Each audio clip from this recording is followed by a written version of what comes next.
Gabriel Phillips from Red Team Apologetics, and I would like to welcome you to our Answering Assumption event. According to the Oxford English Dictionary, an assumption is a thing that is accepted as true or as certain to happen without proof.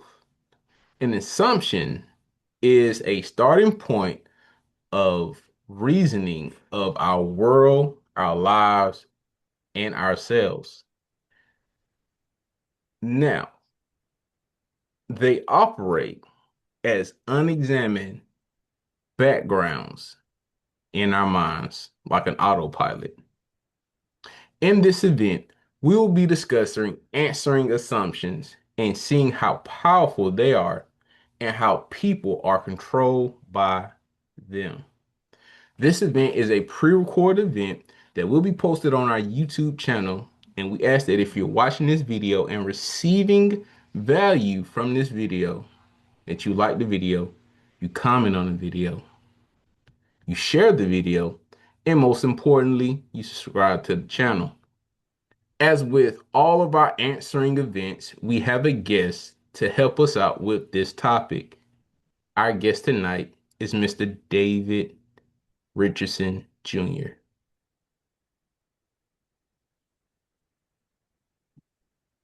Now, before I bring David and have our interview, just a little bit about David. David Richardson served 30 years in ministry with cryo primary to universities professors. He is the founder and president of Assumption Institute. He knows the education system and how it dramatically influenced culture. David has degrees from the University of Portland, a BA in interdisciplinary, sorry, the International School of Theology and Apologetics, and the University of Oxford with a MDiv of Applied Theology. His dissertation was pioneer field of study of religious beliefs of atheists and agnostic professors. Oh, also, you can contact him at learntodiscern.com. And if you would like to schedule a speaking opportunity with him, there's schedule at assumptionsinstitute.org. And also, social media is Assumptions Institute. Now, his book and tonight's objective. He is the author of Transparent. We will have the book in the description box below. And this book is about helping you to see through the powerful assumptions that control you. He's a good friend of mine and happy to have him aboard. Mr. David W. Richardson Jr. David, you there? I am. How was that intro? Was kind of Well, that's all right. oh man, it's And all I'm right. I'm Good. here. I'm here, and I am glad that you invited me. Okay. Yeah, so David, tell us more about yourself and your ministry and what led you to start Assumptions Institute. Well, I came to Christ when I was a college student at the University of Portland. Ended up leaving a promising career as a fighter pilot in the Air Force to go into the ministry. I was on the staff of Campus Crusade for Christ, which is now called Cru, for 30 years. Worked for author Josh McDowell right out of college as a researcher. Later got into working with college and university professors through a division of Cru called Faculty Commons. I started the ministry in Atlanta with professors at Georgia Tech and then later at Georgia State, Emory, and other universities in the general area. And I have a lot of experience working with them. Along the way, I did my Master of Theology at Oxford, where I actually studied atheist and agnostic professors at Georgia Tech. I actually did hour-long interviews with skeptics with the aim of trying to figure out why do they like atheism? Why do they stiff-arm God? And can you give me any clue how to reach you for Christ? And they did. And as I learned more about that, trying to figure out, okay, so how do I position myself in a way where I can be persuasive, where they'll listen to the gospel and perhaps respond. So that's how I got going on this. And as a result of trying to figure out that puzzle of how to connect with professors is where I discovered the power of assumptions. After 30 years with Crew, I ended up starting my own organization, Assumptions Institute. That's assumptionsinstitute.org is the website, and developed a very powerful tool that helps me discover what's true, what's not in a matter of seconds using the power of assumptions. The technique that I use is what I called our learn to discern method. And learntodiscern.com is where all of our resources on how to learn that skill. It's where the book is, our phone app, our courses, all those various resources to help just regular people. Sure, it works with intellectuals, but I can teach this to middle schoolers. It's really actually quite simple, but it's incredibly powerful. And I'm just blessed that God showed me this and that I'm able to share it with people to help them think for themselves, to be able to tell as they're watching the media, as they're listening to podcasts, as they're sitting in a classroom, or any other message that they're trying to figure out. Is this true? Is this not? How do I know? They can do it using this technique and do it in a matter of seconds using the power of assumptions. Mm. So is that something that you could share at the moment, or is it something that might take too long of time? Just Oh, you mean the technique? right. Yeah, that takes a little longer. Okay, okay. I do that in a very short seminar for about an hour, or a more involved one for about 6 hours. That gives you the full kind of the full meal deal. That where you can learn the basics in an hour or so. But Mm, I think we'll want to talk about quite a few more things than just that. right. But that's what my online courses are for. That's why I do live seminars, all of that. But I can give you some of the basics of how I determine truth. Yeah, that sounds rewarding. Yeah. Well, the reason I do that is because there's a crisis of truth in this country. Amen. Most people have no clue that that is where the real issue is, because what is one person's truth is another person's fiction. What one person's good is another person's evil. There's no consensus in our country anymore about what true and good is. And that's why the work that I do, especially in light of artificial intelligence, how do I even know it's real? Mm, So when I talk about truth, what's true, what's not, most people kind of wing it. They think they know what true is, but in fact, probably really don't. And I use three basic propositions or three basic teachings to help people identify what's true. Because, for instance, if I were to ask you, why is the Bible true? I believe that the Bible is the Word of God, and I believe that it's true, and that if I accept the gospel, if I accept Christ's death and for the payment of my sins, and His resurrection power that delivers me from death and gives me eternal life, is that true just because I believe it? Is that true because I accept it, or is it true just simply because the book says it is? Does any of those things make something true? Well, of course not.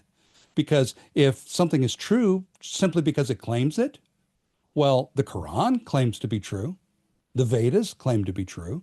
Siddhartha, he claimed his writings to be true. The writings of Buddhism, just because it claims it, that's not what makes something true. Is it true because I believe it? Well, if I don't believe it, then is it not true? So that leaves us in a real pickle. It leaves us with the hashtag my truth right. stance. Well, it's really difficult to say that the gospel is true for everybody, which is what most Christians believe, using that approach. So when I talk with people about truth, the first thing I want to establish is what's the definition of truth? There's people that say, well, I'm a student of truth, or there's schools that say our theme is the search for truth. Well, that's great. How do you know you found it? If you Mm. don't know what truth is, how do you know you found it? That's like me walking into your yard with a tiger, but you've never seen a tiger before. And you think, wow, isn't that a beautiful, interesting animal? If you try to pet it, it'll eat you. This is because you don't know how to recognize it for what it is. And most people don't know how to recognize truth for what it is. The basic definition of truth is this: true things match real things, and real things are true. So, for instance, if I were to say, isn't this a wonderful green shirt that I'm wearing tonight? And you look at it, so what? That's not a green shirt. That's a red shirt. In honor of Red Team Apologetics, of course. Uh, and so what I said about the real shirt that I'm really wearing is false because it didn't match the real shirt that I'm really wearing. Or if I were to want to build a set of cabinets to go in my kitchen, and I go in with my measuring tape and I measure the wall, and I'm wondering, am I getting an accurate measurement? Am I getting a true measurement of the length of my wall? Well, if I need to, I can go and compare it to the real foot at the National Bureau of Standards to make sure that I'm getting a true or an accurate measurement of my wall using the measuring tape. Or let's say tonight we look up in the sky to the north, about 30 degrees above the horizon. There's this one little star up there called Polaris. It's the North Star. That's the real North Star. Now, there's thousands of other stars all around it, and you can believe any of those other stars are Polaris. You can sincerely accept that's Polaris. But if you navigate by it, what will happen? You'll get lost because it's not the real North Star. So the Mm. important thing is not truth. The important thing is reality. What's really real? Because true is a measurement of matching or corresponding to reality. So the important thing is what's really real, because that's what we use as our measurement for truth. So true things match real things. If it isn't real, it can't be true. The second thing I like to teach is the understanding that there are things that exist that are not real. And you have to be able to know the difference. So one of the first things that I'll do when I'm doing a live seminar is I'll put up a picture of a pink Pegasus unicorn on the screen. And everybody is kind of looking at it, what's that all about? And I said, well, does this exist? I'll ask the question, does this exist? Almost everybody says, no, no, no, that doesn't exist. And then I look back at them with a very serious look on my face and says, oh, yes, it does. Pegasus unicorns exist. And I thought, well, what? What are you talking about? Of course they exist. You're looking at it. It exists as an image. It exists in the books and the comics and in the movies. It exists in the mind of the artist who draws them. But can you go out into the woods and catch one and go for a ride? No. Well, why can't you? Because it's not real. Unicorns exist in the mind. They exist as images. They exist in books. They do exist, but they don't exist in reality. So that's what the real issue is. And if you can't tell the difference between what's real and what isn't, you can't tell the difference between what's true and what isn't. Because truth is a measurement of matching to corresponding to reality. So there are things that exist that are not real. And there's many things that people believe today that are not real. Mm. They think they are, but they're actually not real. And if you orient your life around things that are not real, you can run into some real trouble. And second, or the third thing that I try to include so that people understand what true is. True things match real things, and real things are true. If it isn't real, it cannot be true. There are things that exist that are not real, and you have to be able to know the difference between what's real and what isn't. Otherwise, you can't tell the difference between what's true and what isn't. And the third thing is this. Reality, at least in part, is assumed. And Say it again. Reality. What? I'm taking notes. reality, at least in part, is assumed. Now, this is where most people think, what? What in the world are you saying here? Well, I'm the son of a truck driver, so I try to make it as simple as I can. Even though, yes, I do have a lot of education and I've got a lot of experience in the world of ideas. When I say it's not assumed, it comes down to this. Are you omniscient? Do you know everything? No, you'd be God if you were. But since you're not, there's a limit to what you know and what you don't know. If you don't know where that limit is, all you have to do is spend about 15 minutes with my 6-year-old granddaughter, and you'll find out real fast. Why is that, Grandpa? Well, it's because of this. Well, then why's that? Well, it's because of that. Well, then why's that? You've seen that happen with little kids. Eventually, you can only go 5, 6, 7 questions backwards before you hit the wall. You reach the limit where you say, I don't know, it just is. I don't know, it just is. And when you get to the point of, I don't know, it just is, you're beginning to enter into assumptions territory. Mm. Because what an assumption is, you mentioned the Oxford Dictionary definition of it.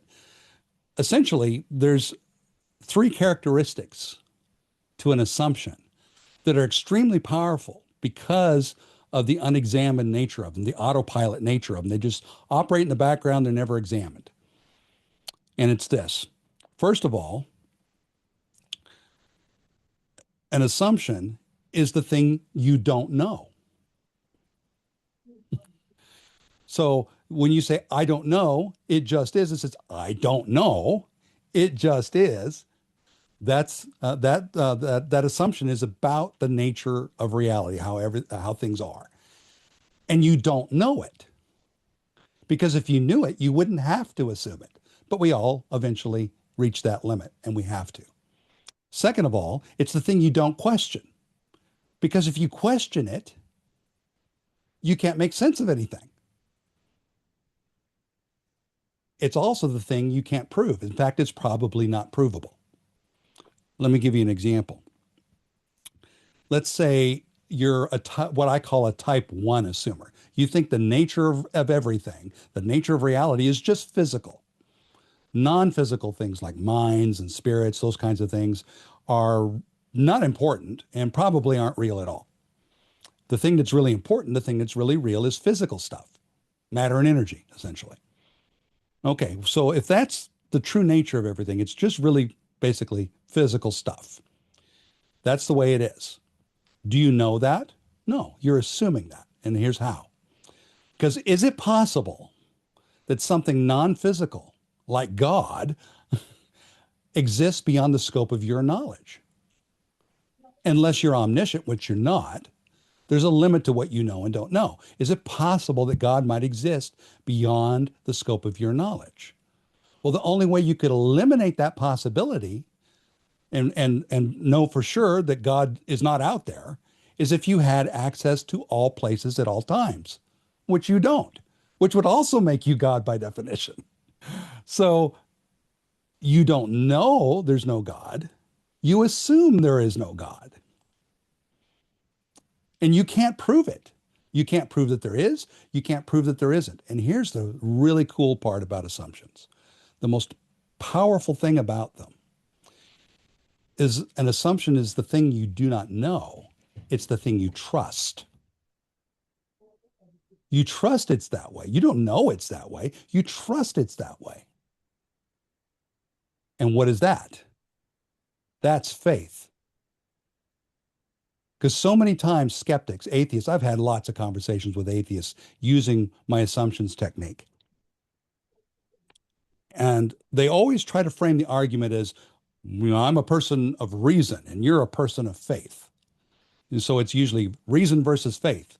And there are some who will say, no, no, it's reason versus reason. No, it's never that. It's actually faith versus faith. because we're all Mm. limited humans.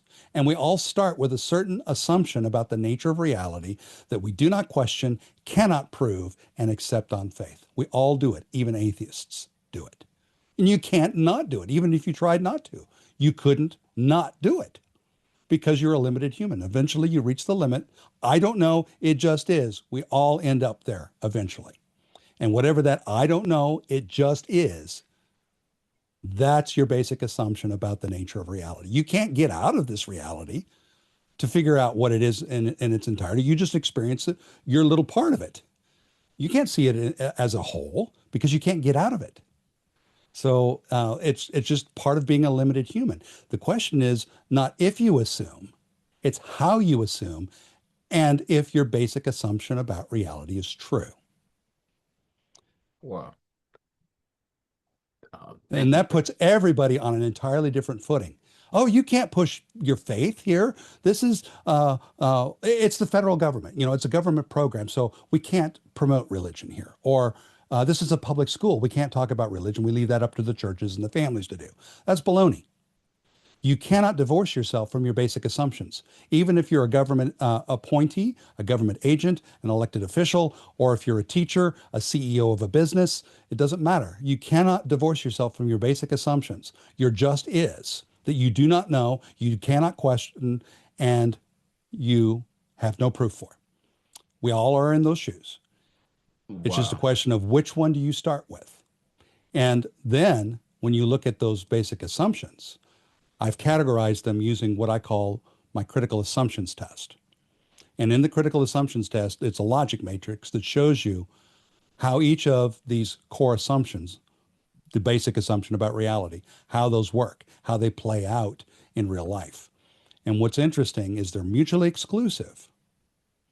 There's three possible starting points, three possible core assumptions. It's all just physical, it's all just non-physical, either mental or spiritual, or there's two realities. There's two realities, a creator and a creation.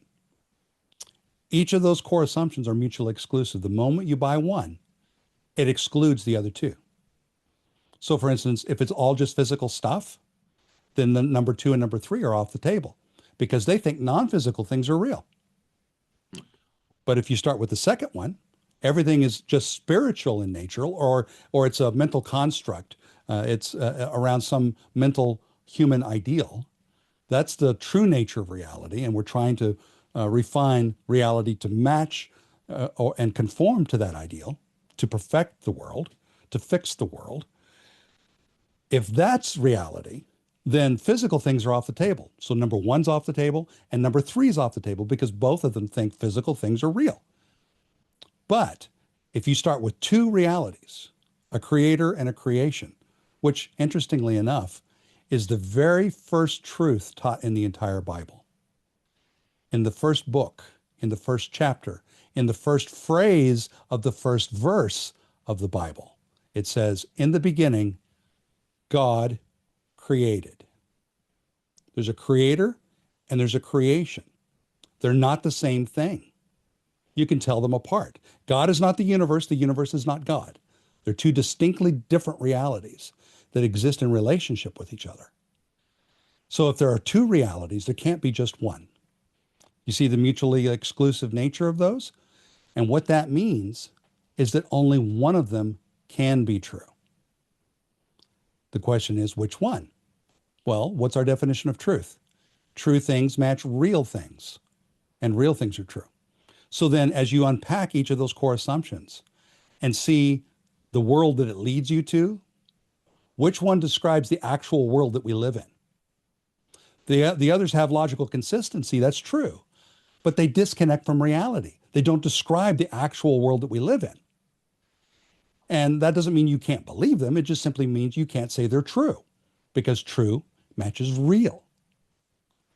And one of those ways of assuming regularly and accurately describes the actual world that we see, know, and experience, the one we live in. Which one is it? Type three, creator and creation. And the logic of all that's laid out in my book in the critical assumptions test. And I teach people to use it, that critical assumptions test, in a matter of seconds with our learn to discern training. And using the critical assumptions test, you can almost immediately tell whether a message is true or not and why, and how to connect truth from God and the Bible to that issue, to that situation, to that message. So that if it's false, the message, you know how to bring truth to bear in that issue, which is really cool. And with a little practice, you can do it in 20 seconds. 20 seconds. Practice it with a phone app. It's crazy. Uh, That's you know, right, ladies and gentlemen. You'll be able to know truth in just 20 seconds. But and the cool thing, you don't even have to know the complex argument. You don't even have to know the sophisticated ideology. You don't have to be a master of Marxism or a master of evolutionism or feminism or whatever the ism is. All you have to be a master of is the simple assumptions that make that ideology possible. And if you can reveal those underlying assumptions, the entire system collapses when you strip those out. so that man, you said a lot, and I really well, not that it was bad, but it was good because it's just so much that was going on in my head. And so another question I want to ask you. So in your book, Transparent, you Mhm. had a quote. It says that fantasies are the games we play with realities when we affirm basic assumptions that do not match the actual real world. We are Mhm. building, making, and creating reality rather than living in the real world. Yep. These manufactured realities may have internal logic, but they are not true. Just because we believe in reality we create does not make it real.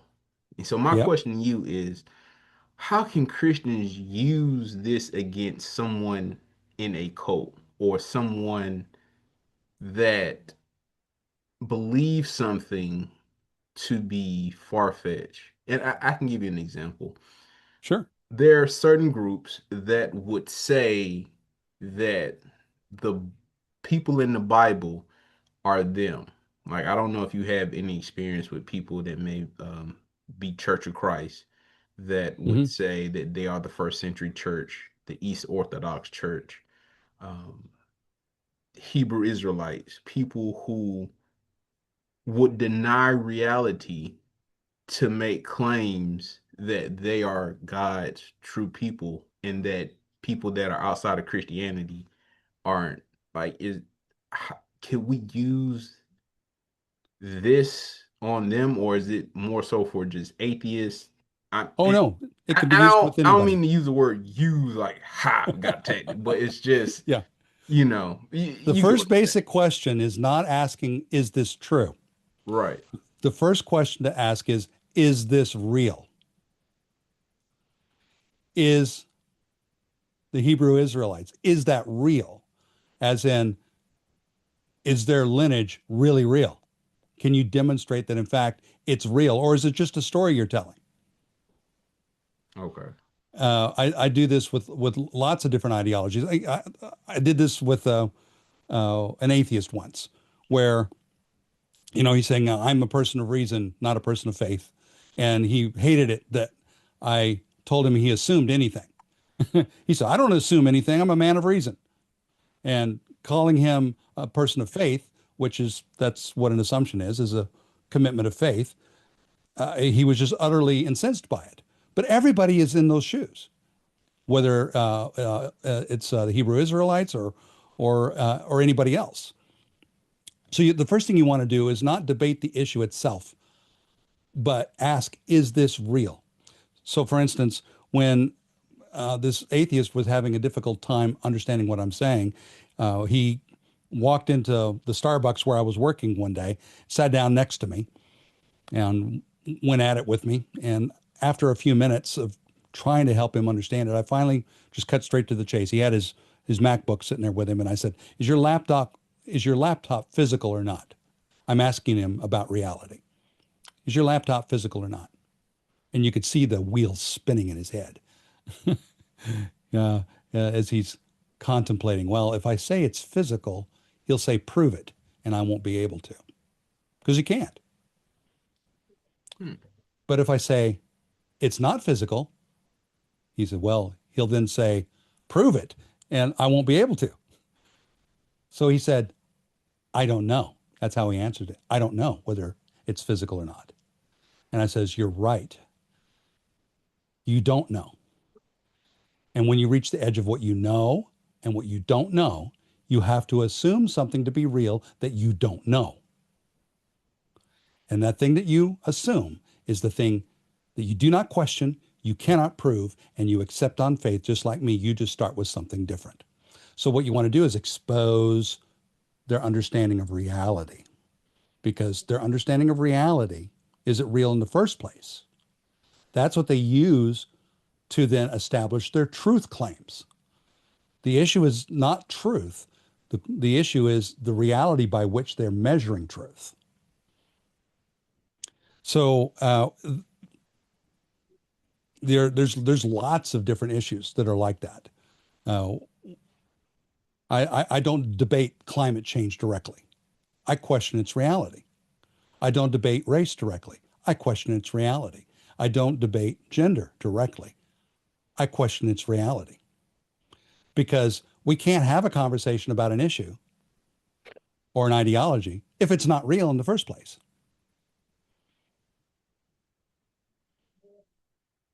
So that's my approach. In fact, Oh, that's the very first question of the critical assumptions test is what's really real? Is it just some spiritual ideal that's not grounded in history? If it's not grounded in history, it's not real. mm. So It's just a story. thank you for that. So, wow, there's it's so much I could say. Uh, so let me ask you this question. How does seeing through assumptions help Christians to defend the faith? Can understanding our own assumptions help us defend the Christian faith well? Yeah, yeah, yeah. The interesting thing is the critical assumptions test shows there's three ways of assuming about the world.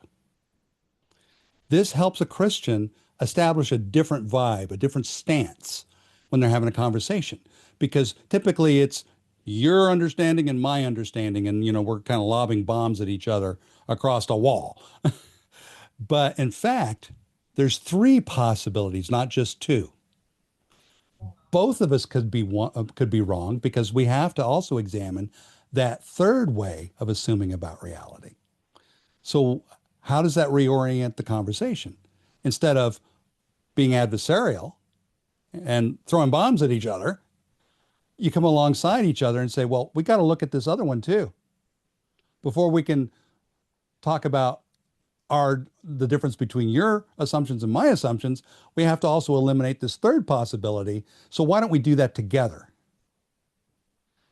So then it's a arm around the other person rather than you're wrong, no, you're wrong.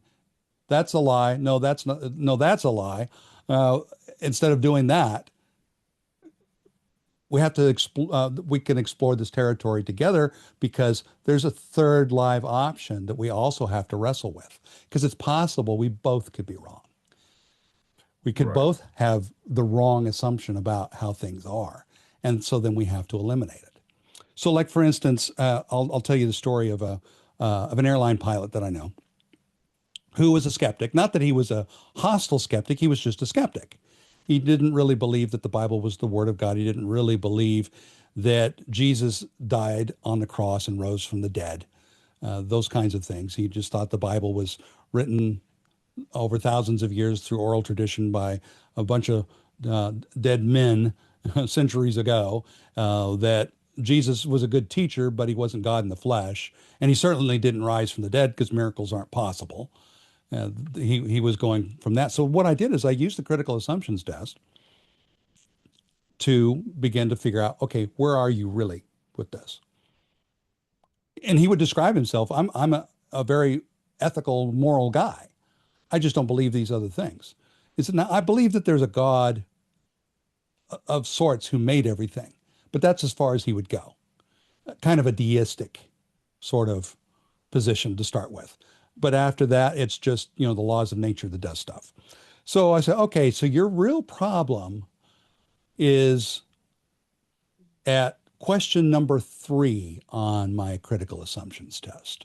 And that question is, how does everything work? The first question is, what's really real? And once you answer that question, then it affects how you answer all the other questions. So the next question is, if that's what's here, what's really real, where'd it come from? That's the first logical question. And you'll answer that question, where'd it come from, in light of your core assumption that you do not question, cannot prove, and accept on faith. The next question is, okay, that's where it came from. So what makes it work? Everything's in motion. It's not static. It's not sitting still. Everything in the world is in motion, doing stuff. What's the basic thing that drives it? You know, if you start with a physical only assumption about reality, then what makes it go? Well, it's just biochemical evolution. It's physical evolution. Or it's social evolution if you're a type 2 person. You know, the thing that's real is the socio-political ideal. So it's social evolution instead of physical evolution that drives stuff. That's how you explain in a very basic way what makes things go. Well, where the disconnect is with that is if it's just physical stuff that made everything and it's physical stuff that runs everything, let me see here.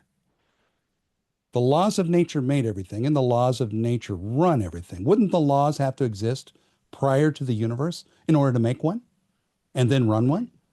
I mean, it seems logical. But the problem is that if there's no mass, there's no gravity. If there's no energy, there's no conservation of energy. So which comes first, the laws or the universe? It's the impossible conundrum that Stephen Hawking was trying to solve when he wrote his best-selling book, A Brief History of Time.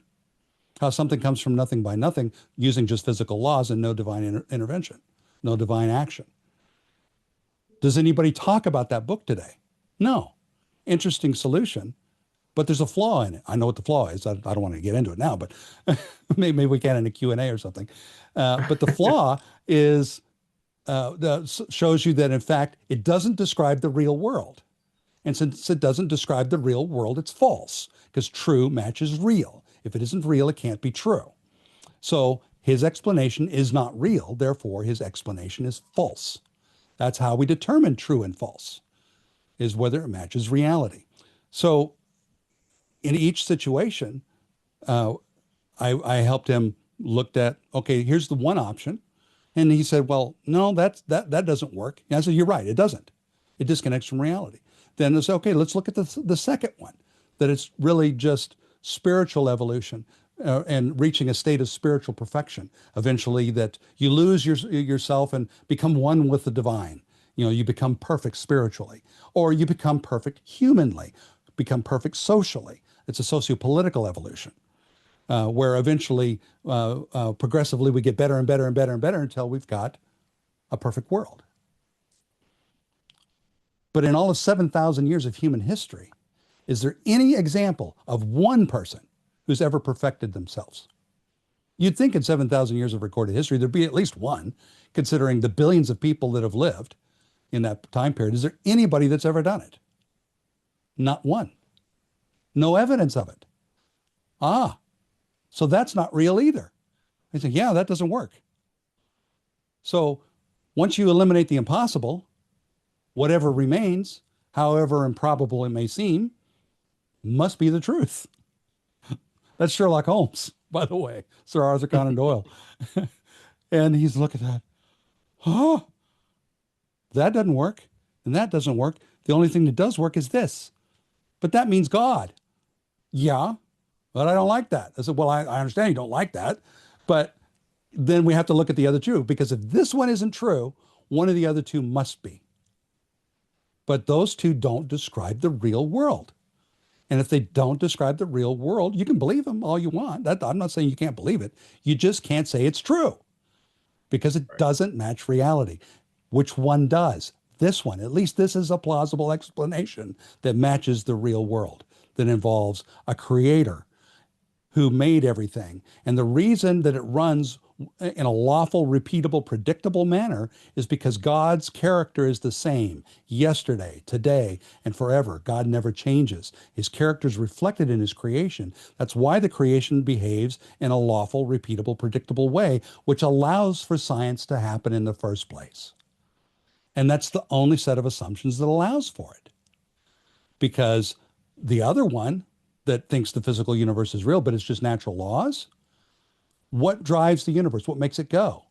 Random interactions of matter and energy, purposeless, meaningless interactions of matter and energy that ultimately results in complex organization and complex organisms. But that's an inherently chaotic process. It's not predictable. It's not lawful. So how is science possible from those basic assumptions? It's not. And in fact, it's that way of thinking that did not generate science. The one that did is the one that said, God's the same yesterday, today, and forever. All the pioneers of modern science, the modern scientific method that we know since the 17th century, have all been Christians. Those are the guys that invented it because they had a different way of understanding the world. It didn't come from Greece. It didn't come from Mesoamerica. It didn't come from China. It didn't come from Islam because those assumptions that drive those ideologies do not allow for a lawful, repeatable universe. That is the basis for the scientific method. So it disconnects. And my friend looked at that over and over again, but I don't like this God conclusion. Well, if that it's not going to be true, one of the other two must be. But you know that those two are not. So what are you left with? You're left with this. Wow, you've given me a lot to think about. The interesting thing is 18 months later, after a number of interesting things that happened in his life, the man committed his life to Christ and he was baptized. Mm. Not that it Man. was just me, it was God used other people in his life as well. But this conversation that he and I had started the process of him reevaluating his understanding of reality that eventually led him to become a Christ follower. It's a powerful Man. approach. I've seen professors come to Christ using it. So do you so you start off with asking about reality Mm-hmm. first, or do you use the Bible? Because if you're dealing with atheists, I would assume that's funny, right?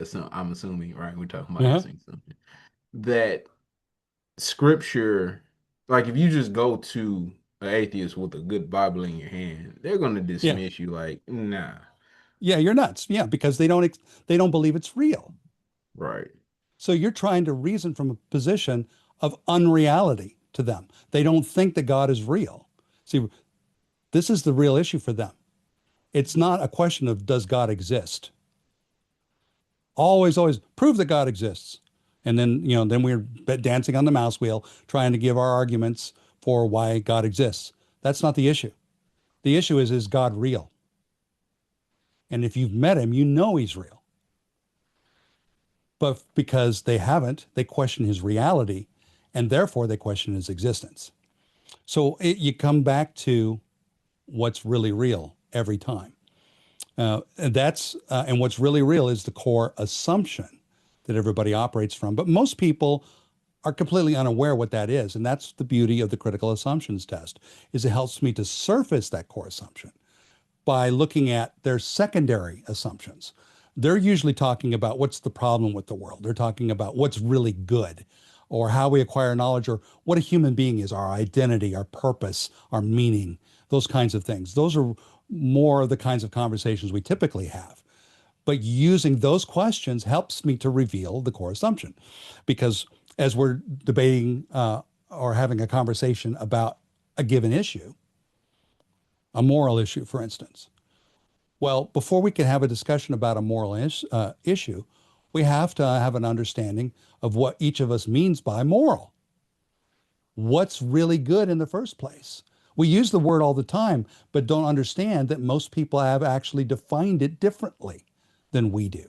And so we're thinking we're talking to them when in fact we're talking past them because they're using a different definition than we are. So there's three basic ways, for instance, with a moral issue that people use the word good. The first way is good's whatever I decide it is. And if good is just what I decide it is, then it's just the people that agree with me or by force of will uh, push my understanding of good on everybody else. So that is one definition of good. That doesn't mean that there's anything that's universally good. It's just whatever I decide it is. Then there's a second way of understanding what good is, and this is the most common one, though most people don't understand the dynamic that goes behind it usually. And it is this: good is whatever makes me or the world better. So good's whatever makes me or the world better. Essentially, whatever achieves the spiritual ideal, the ideal self, the ideal society, the ideal either politically, socially, or spiritually, whatever makes the world better, helps make progress towards that. That's what good is. But that doesn't mean that there's anything universally and objectively good. It's just good right now because it helps us get towards the goal. So then good is just utilitarian. It's instrumental. And what's good today, that same action could be good tomorrow or it could be evil tomorrow because it doesn't help us in that context to make progress towards the perfect me, the perfect world. So there is no objective good with either one of those. Or there's a third understanding. Good is who God is in his person and his character. God himself is the literal description and definition of good. Psalm 119:68. You are good and do good. Who the Lord is and what he does is the definition of good. When Jesus was talking to the young man who came to him and said, good teacher, what must I do to gain eternal life? And Jesus said to him, why are you asking me about what's good? Only God is good. Isn't that interesting? Right. And here's the one that really just kills me is out of Romans chapter 7, where Paul is describing the the wrestling that we all have every day between God's goodness and our sinfulness. He says, in describing it, the very thing that I want to do is the thing I don't do. And the very thing I don't want to do is the thing I do. Who will deliver me from this body of death? Uh, and then just thank God it's been done. But the interesting thing is, before he describes the human dilemma in Romans 7, he says this: for I know that no good dwells in me. That, in other words, humans are not a source of goodness. Goodness doesn't come from me, it comes from God. I'm designed to reflect him. I'm made in his image. And when I'm doing good, I'm reflecting his good character. It's not that it came from me, it came from him. Well, that's a very different understanding of good than the other two. Yet we use the same word. So then when I ask the question, okay, what do you mean by good in the first place? It's one of those three answers.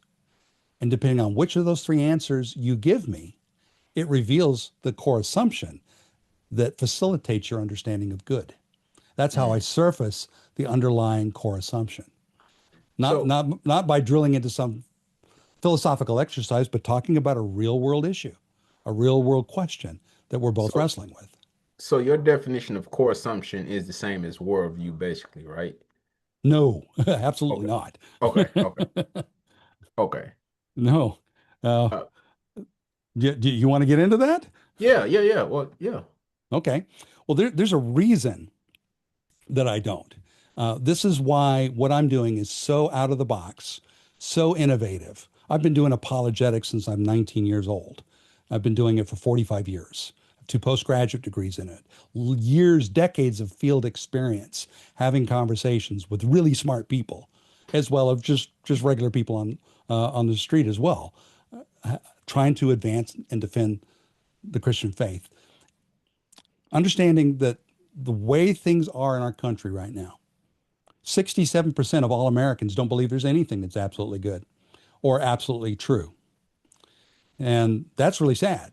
But you'd think that this group of people who believe this book is the inspired word of God and it's the authoritative guide for living, that that group of people would be a little bit better in the truth and goodness department. But in fact, they're not. According to the Cultural Research Center at Arizona Christian University, 67% of all Americans don't believe in absolute truth.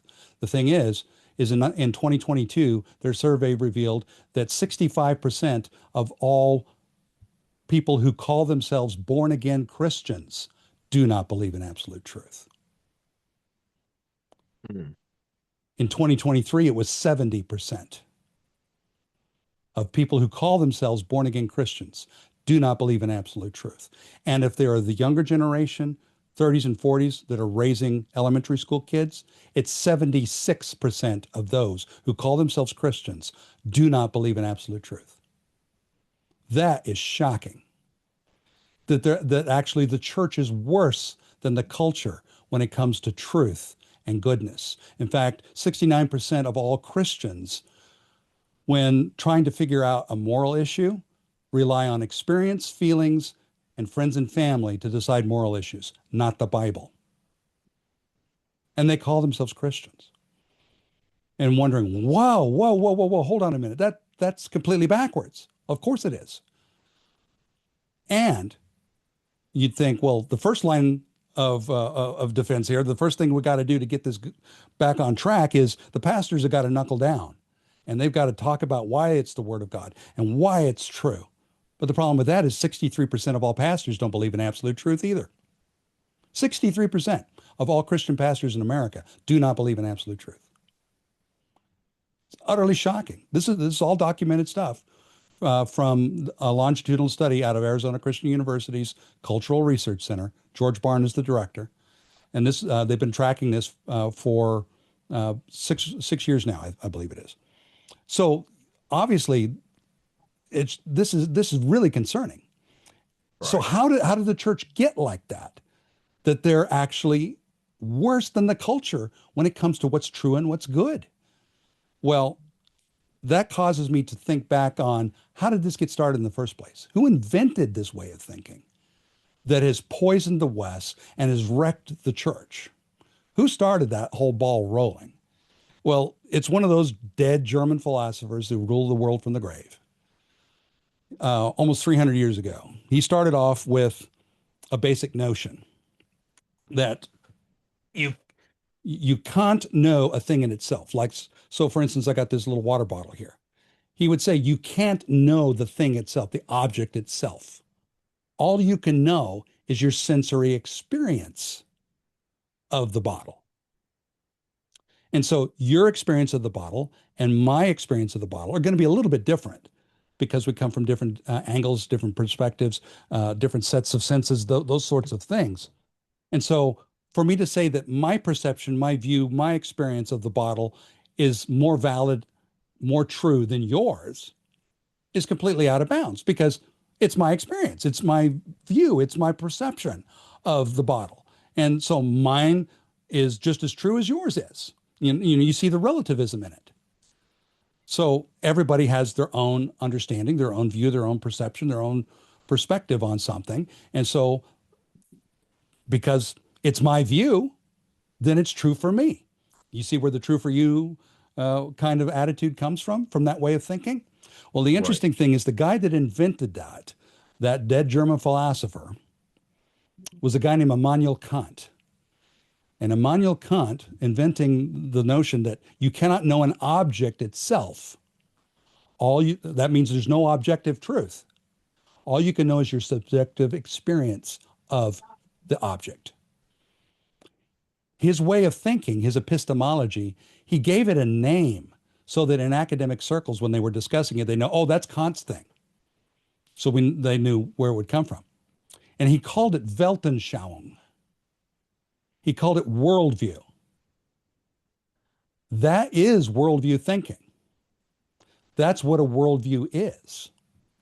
Is it every worldview is presumed to be true for the viewer because it is their view. And because it's their view, it's true for them. So it doesn't matter what the worldview is.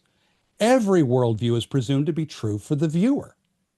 It doesn't matter whether it's a biblical worldview or a secular worldview or a humanist worldview or a Hindu worldview or whatever it is. It's a worldview. And every worldview works the same way. Now, in Christian circles, when this whole way of thinking was introduced in the 1970s. What we tended to do, because we're used to thinking in terms of true and false, we would say the Christian worldview is true, all the other ones are not. And here's our arguments, here's our reasons why that's the case. And so that works within our circles. But as soon as you step outside of Christian circles to the world around you and try and advance the Christian message using that framework, what happens? Well, that's just your worldview. I'm glad that works for you. And this is my worldview, and this is what works for me. And we're done dancing because we can't say our worldview is true because the way that everybody else but Christians plays the worldview game is that every worldview is true for the viewer. And for us to say our view is true, your view is not, is completely out of bounds within the framework of worldview itself. It doesn't matter what the worldview is. Every worldview is presumed to be true. But of course, logically, that can't be the case. If every worldview is true, then no worldview is true, which is Do you, exactly what Kant claimed. You can't know a thing in itself. mm, There is no objective truth. That's the literal foundation for that way of thinking is worldview. That's why I don't teach it anymore. Even though I have two postgraduate degrees in it, I used it for almost 30 years before I discovered the fatal flaw in it. Because the Christian message, the gospel, claims to be true for everybody. It doesn't matter where you grew up, what your culture is, your language, your education, what you've done or what you've not done. The gospel is true for you too. That's how we understand the gospel. But how do you advance that message using a framework that says nothing is true? mm, You can't. We're actually hamstringing ourselves before we ever get in the game. We sideline ourselves before we can ever engage.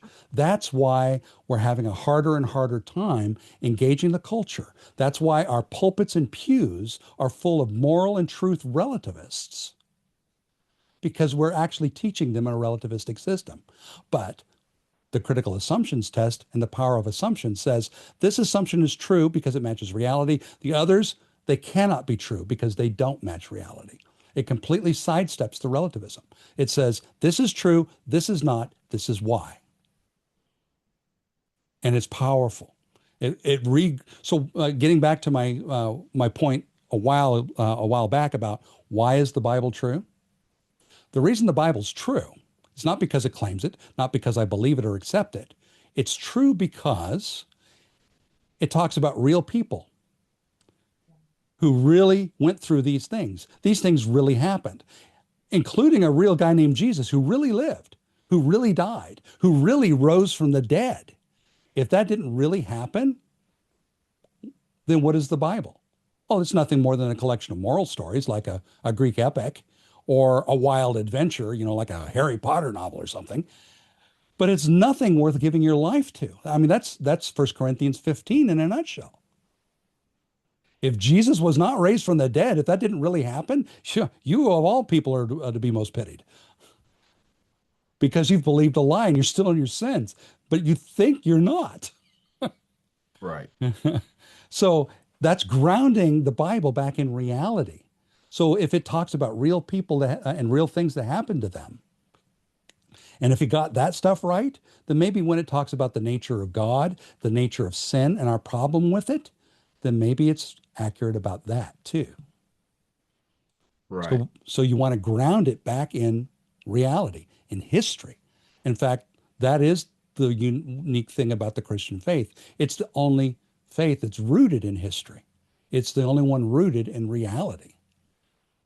Others have interesting theological and philosophical uh, frameworks that they operate within them, but they don't describe anything that's really real. Right. Therefore, you can believe them all you want, but you can't say it's true. Do you think that So, in this sense of not offending or compromise is how we got to that point or to this point? yeah, it's this whole ethos of non-judgment. Okay.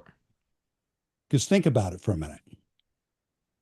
If everybody's view is true, then you have to accept everybody, right? Right. That's worldview thinking. Because everybody has their own worldview and it's true for them because it is their view.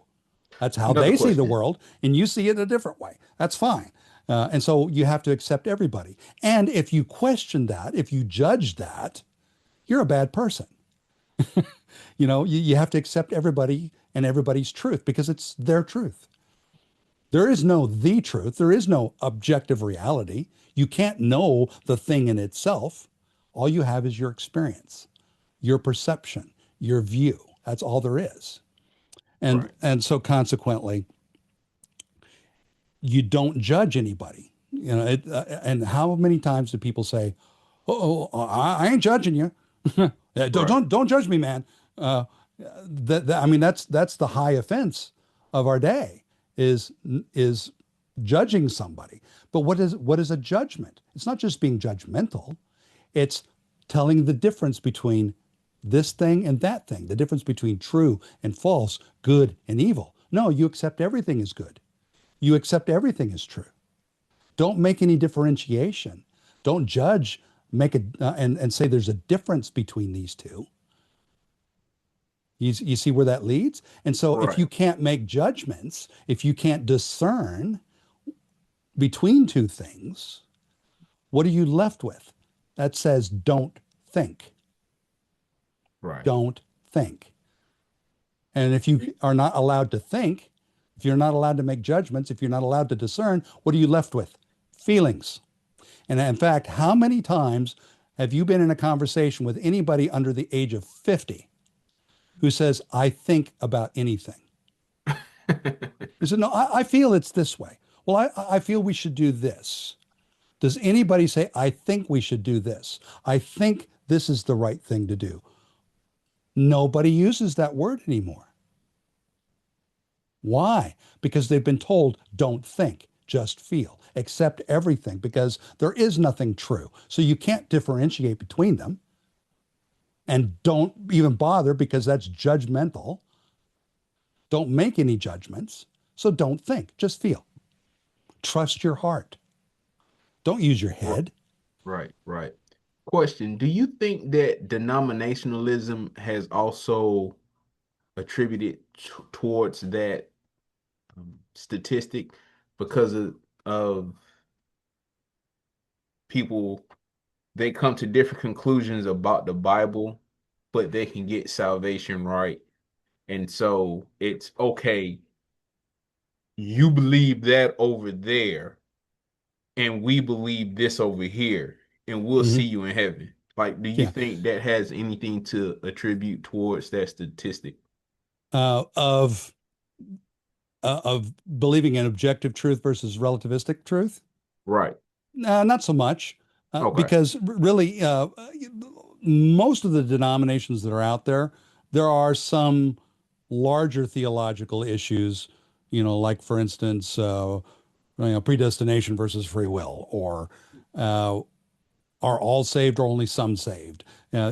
There's some larger theological issues certainly that are like that, but most denominations actually are built more around things like church governance and other quibbly kinds of things. There's denominations that have an episcopal or a bishop oriented governance structure versus like a Baptist church where it's all strictly congregationalists. You got these autonomous congregations with no bishops, and so a lot of the denominations really have more to do with church governance and other small things.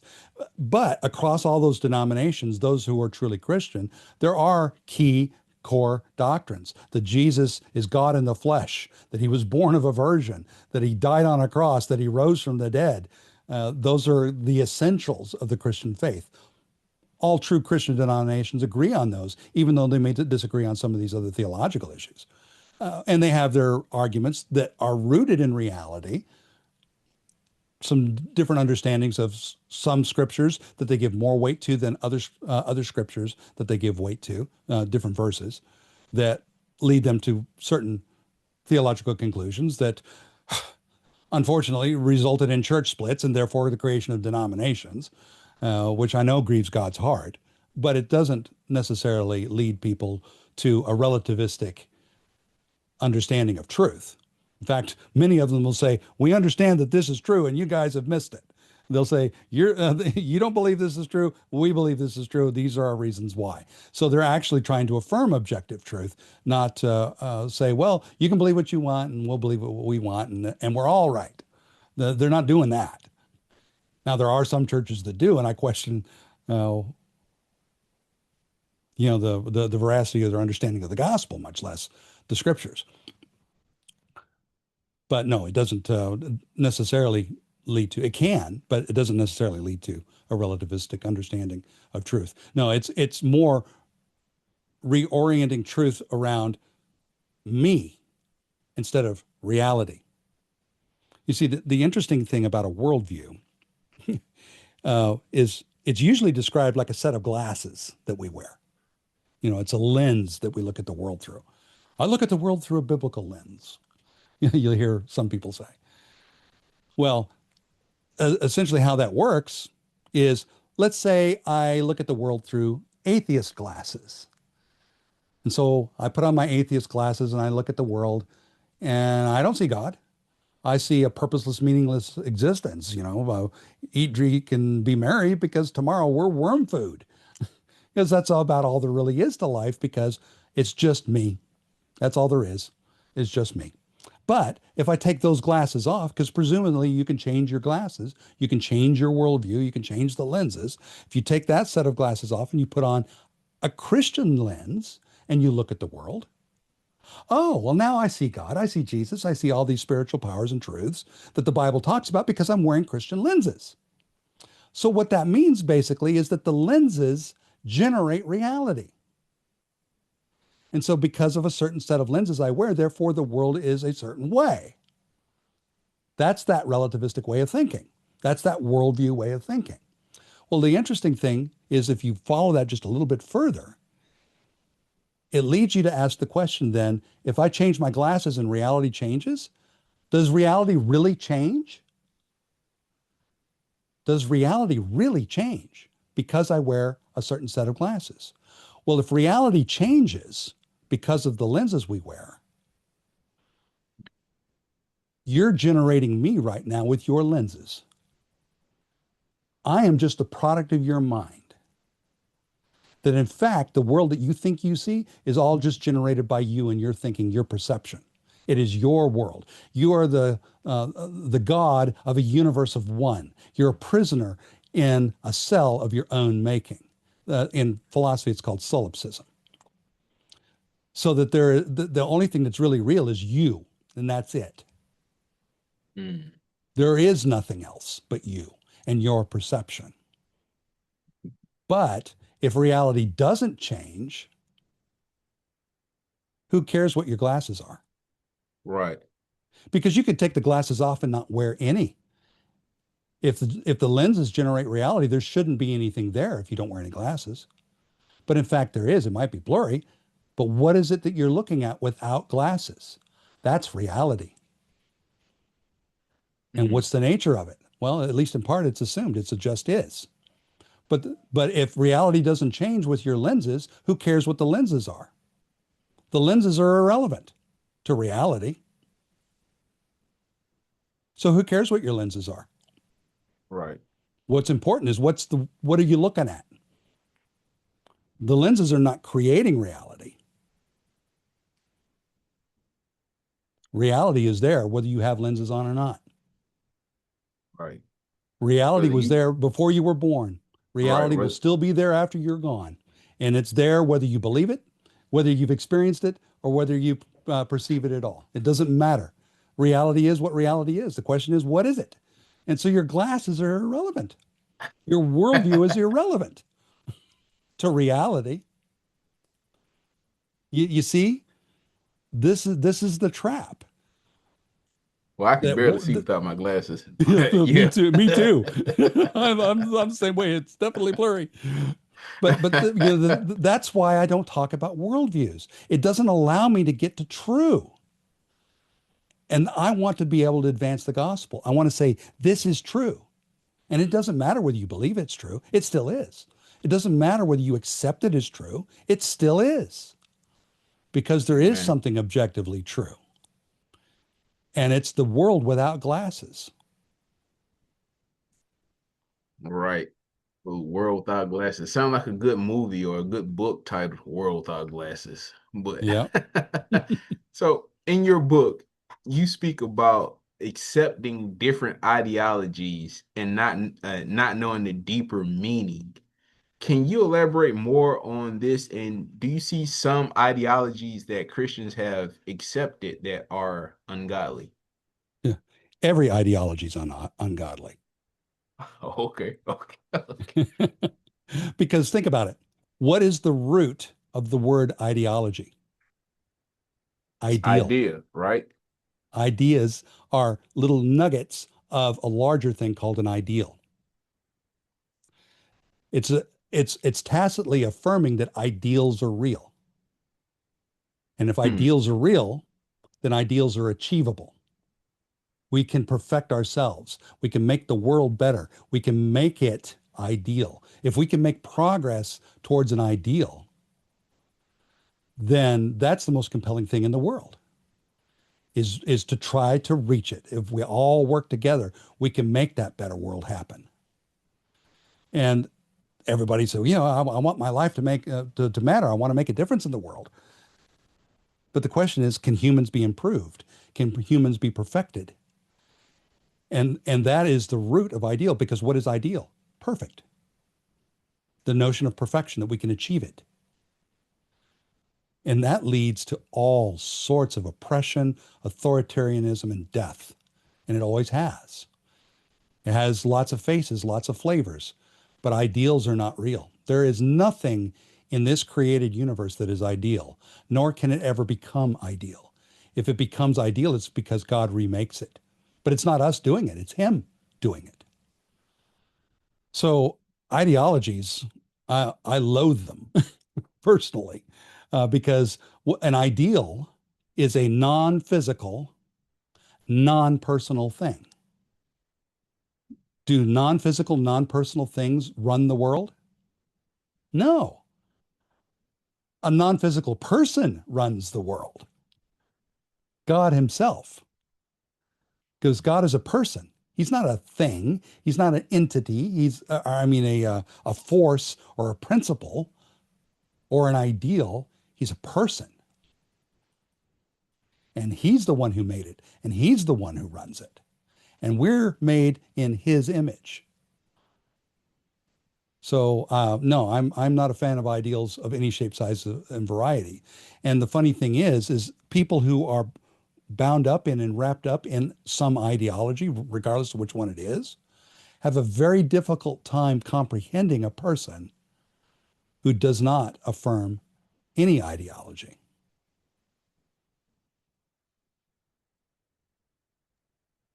Well, thank you for that. So, check your ideas, Yeah, Christians.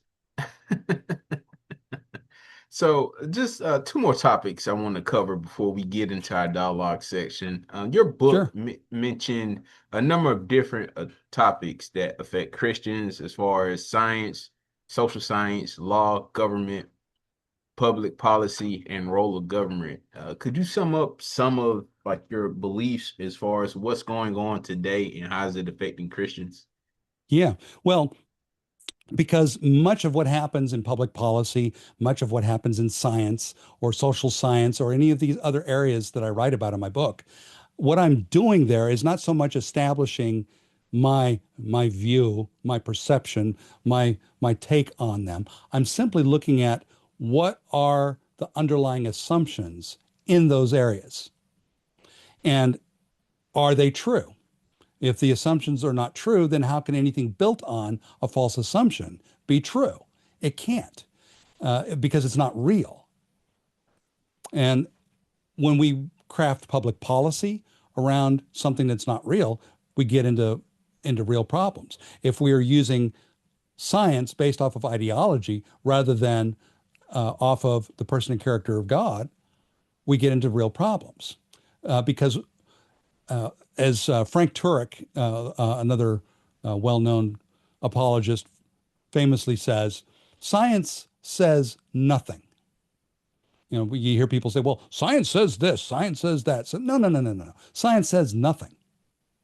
Scientists do.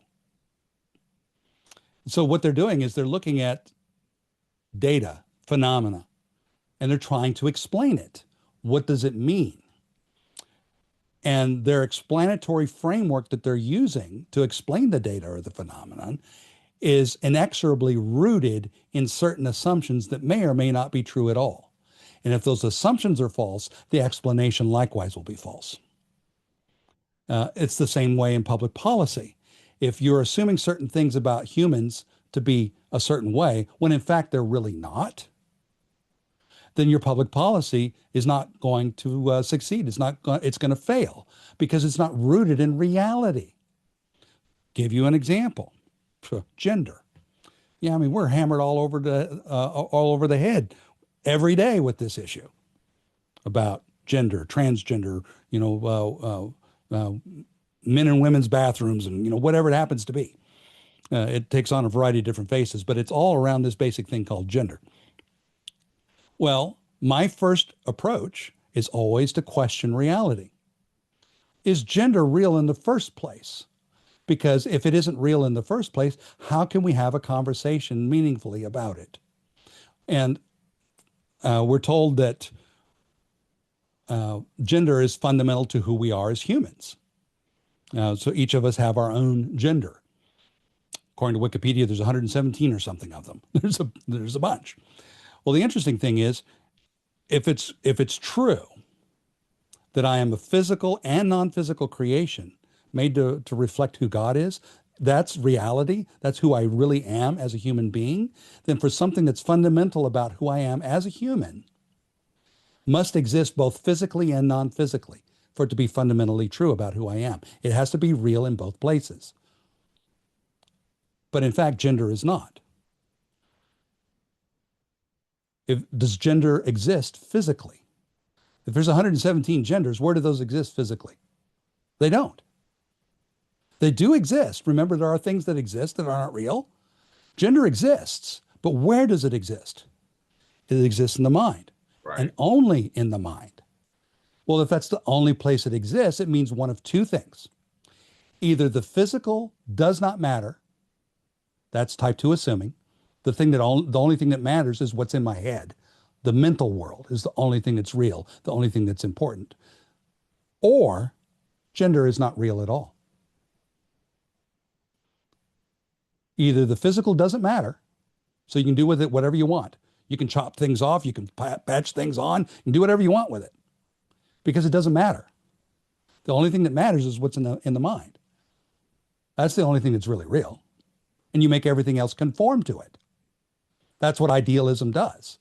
You have to conform to the ideal. You make yourself better by conforming to the ideal. So either the physical doesn't matter or gender is not real. And in fact, gender is not real. Usually in an interview, I'll say that gender does not exist in humans. It exists in linguistics. That in fact, up until the 2000s, that was the primary definition of the word gender in every dictionary since Noah Webster. And I've got copies of all these different dictionaries from the 1800s, the early 1900s, 1970s, 1980s, 1990s, that has to do with masculine and feminine nouns, male and female nouns, or der, die, das in German. You got masculine, feminine, and neuter. If you've studied German, or you've studied French, or you've studied Spanish or Italian or whatever, you know about that. But English doesn't have that. So a bunch of radical Marxists, basically, in the humanities and social sciences, took this linguistic construct, twisted it into a cheap substitute for sex, and foisted it on us, and redefined us in the image of gender instead of sex. But what does the Bible say? In Genesis chapter 1, he created them male and female. That's real. There's male and female. There's sex. Where's gender? Where's 117 genders? It's not there. Therefore, it's not real. And in fact, what happens when you affirm people with a gender, and it doesn't matter what the gender is, any of the alphabet soup, the LGBTQ, AI plus, whatever it is, Uh, Affirming a person in a gender that is not real, does that help anybody? No. You know, particularly with people that are wrestling with transgender thoughts, because, like for instance, would you do the same thing with somebody who's anorexic? They think they're fat. They identify as a fat person. And that's why they're engaging in the behavior that they're doing. They're starving themselves to death. If you enable them, if you encourage them in that line of thinking, because that's how they identify, well, I have to affirm them and accept them. And what will happen to them? Just like what happened to Karen Carpenter, you'll die because you're affirming somebody in a mental fiction that isn't real. Mm. And it doesn't help them. It's not loving. That's not caring to affirm somebody in a mental fiction.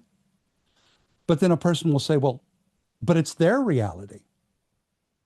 Going with the spirit of the age, the way people think, they have their own truth, their own realities. Well, you do understand, of course, that a person who lives in a reality apart from reality, that's the clinical definition of psychosis. And so what we're dealing with in our culture today is actually a mass psychosis around the issue of gender. And then we craft public policy and we make medical decisions around something that isn't real at all. And it's incumbent on those who want to advance policy based on gender to show us how it's real. Because if it isn't real, then we're crafting public policy and making medical decisions around something that is a fantasy. But just people don't want to say it because we have to be accepting and loving and caring, non-judgmental, as we've talked about. Don't make a judgment between true and false, good and evil. Just accept everything because everything is true. You see how this all is just it feeds on itself. So yeah, that's what I'm looking at is I'm looking at what's real in each of those areas around public policy, around government, about law, education, business. You know, if you think that people are basically good and then people are embezzling from you, hmm, you didn't expect that, did you? And so you wouldn't have checks and balances and accountabilities built into your accounting systems to look for that because you think people are basically good. And so, yeah, then you're going to wrestle with a whole lot of other things because you've got the wrong assumptions about the nature of humans. Those assumptions matter in every one of those areas that I write about in the book. And if you've got the wrong ones, you're going to have really bad outcomes because they're not rooted in reality. Those assumptions. Woo. Yeah. So let's also talk about your thoughts and beliefs on homeschooling. Hmm. In your book, you basically you gave the story on your daughter and Yeah. how she went to college, and you go through how she was able to just do a great job as far as maintaining her faith, while a lot of other kids were stepping away. Yeah. And I asked her, yeah, you're going to school in New York City. You're a long way from home and you have access to anything and everything under the sun. Why do you stay with it? Right. And and her reply, as you saw in the book, is because I taught her at a very early age how God is real and how he relates to real life. And because he is real and she knows he's real, why would you walk away from it? I taught her in very concrete ways. Uh, and some of it was through homeschooling. She was homeschooled for about 4 years, and we wanted her to have a musical education, and that was not possible in the homeschool world generally. Now, today, the homeschool world is quite grown, and there's a lot more opportunities than there were back in the 1990s when we were homeschooling. So she went to public school when she started middle school so that she could get musical education, amongst other things. She decided to play the bassoon. partly because I played bassoon growing up, but also she thought it was a really interesting instrument and decided to take it up. Well, the bassoon is the most difficult musical instrument there is to play. There isn't one more difficult than that.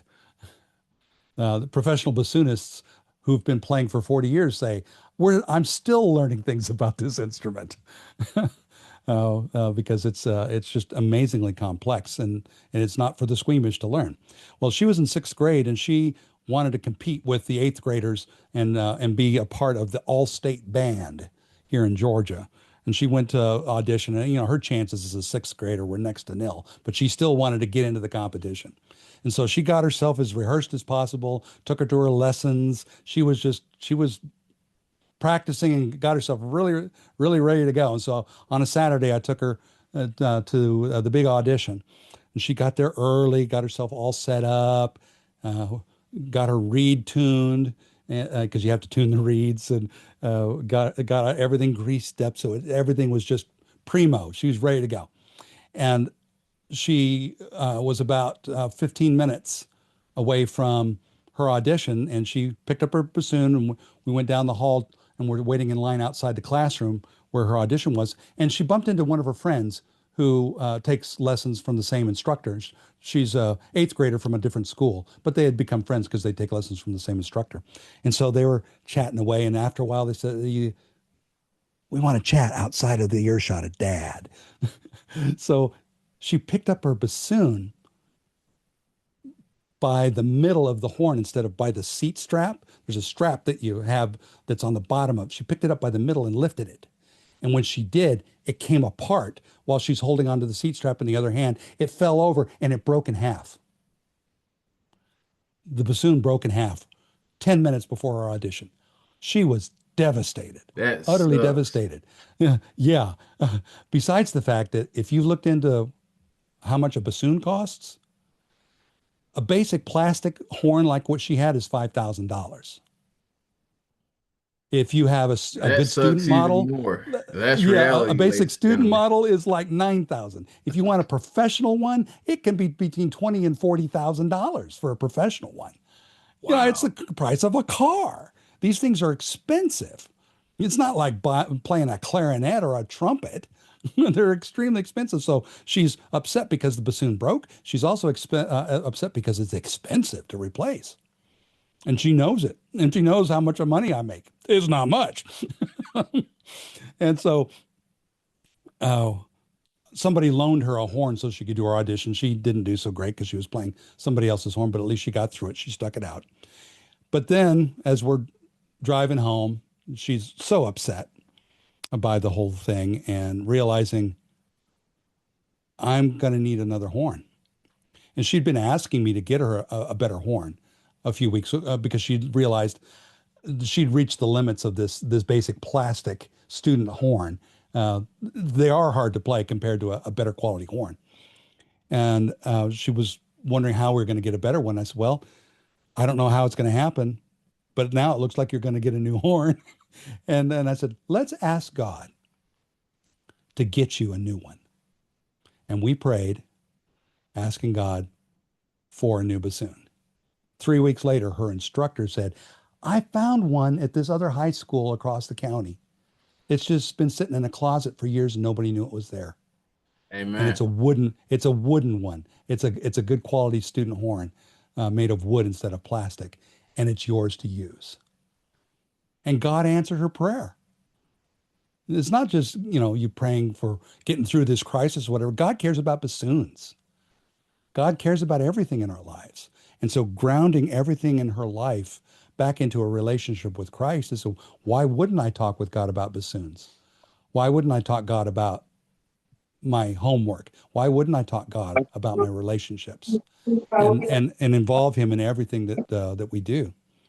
So yeah, that's how she uh, kept her faith and still does to this day. She's now grown. She's a mom and has a couple of kids, and uh, they're Amen. they're foster parents. Her and her husband are foster parents at a Christian children's home and are helping troubled kids getting through the middle school and high school years of their life who come from some real difficult situations.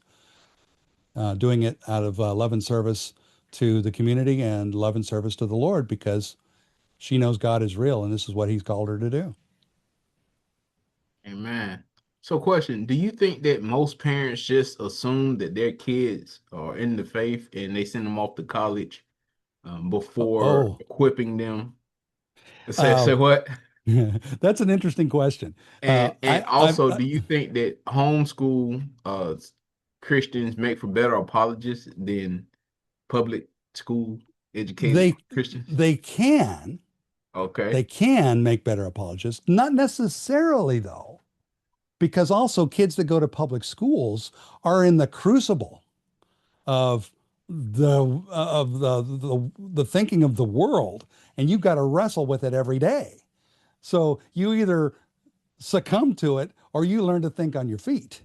But also, there is something to be said for having that concerted, Christ-centered educational environment where you can grow and develop without being uh, exposed to the most radical aspects of it. You can do it in a more controlled approach. But here's the thing: I've actually surveyed parents, just wondering what their thinking is on this question related to their kids becoming believers and remaining Christ followers into their young adult life, as well as being an effective leader in the world for their generation. And so I would ask parents who are homeschooling their kids or sending their kids to Christian schools or they're involved in the youth group at their church. Obviously these parents are engaged in some way with their kids. And I would ask them, how important is it to you that your child become a Christ follower and remain a Christ follower into their young adult life when they're out on their own? And they said, well, mission critical. It's priority number one. Literally 100% of them said that if I don't do that, I've failed as a parent. It's massively important to them. Okay, that's great. That tells me, yeah, this really is an issue for people.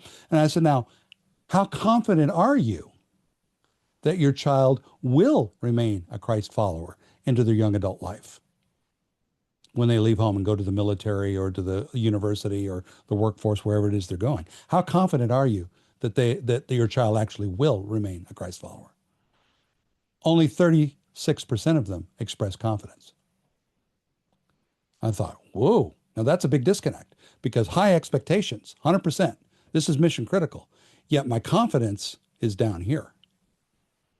Wow. Okay. So then I asked, what are you doing to equip your child for the increasingly hostile anti-Christian world that they are going to have to live in and lead in for the next generation? What are you doing specifically to equip them?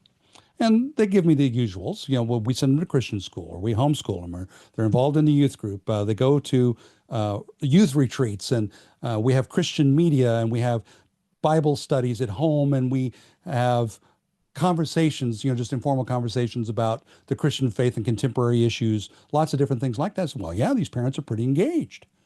And those are a lot of great things. So why the disconnect?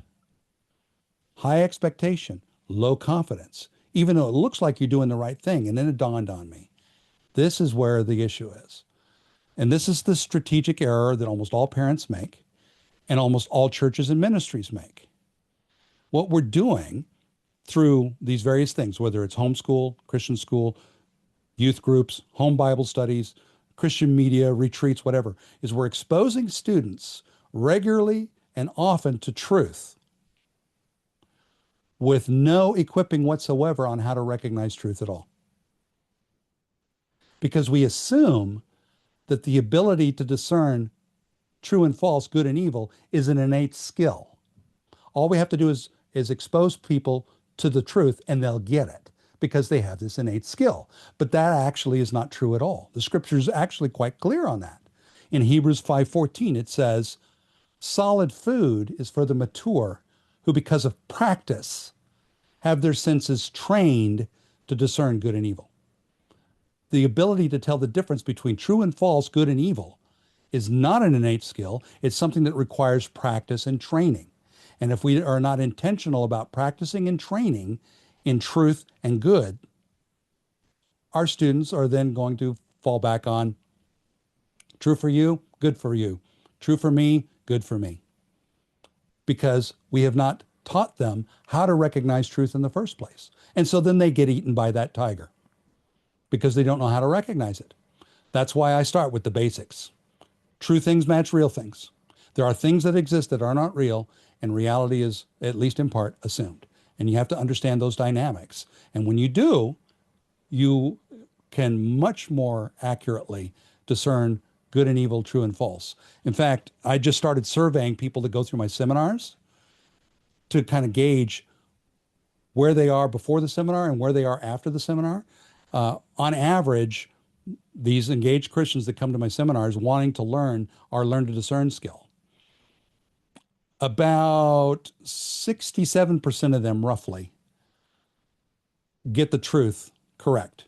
But that also means a third of the time they're not. A third of the time they're deceived. They think it's true when it's really not. These various questions, I just ask them a series of true and false questions. They get them two-thirds of the time, but that means a third of the time they're deceived by stuff that they think is true, that they think is real, but in fact really isn't.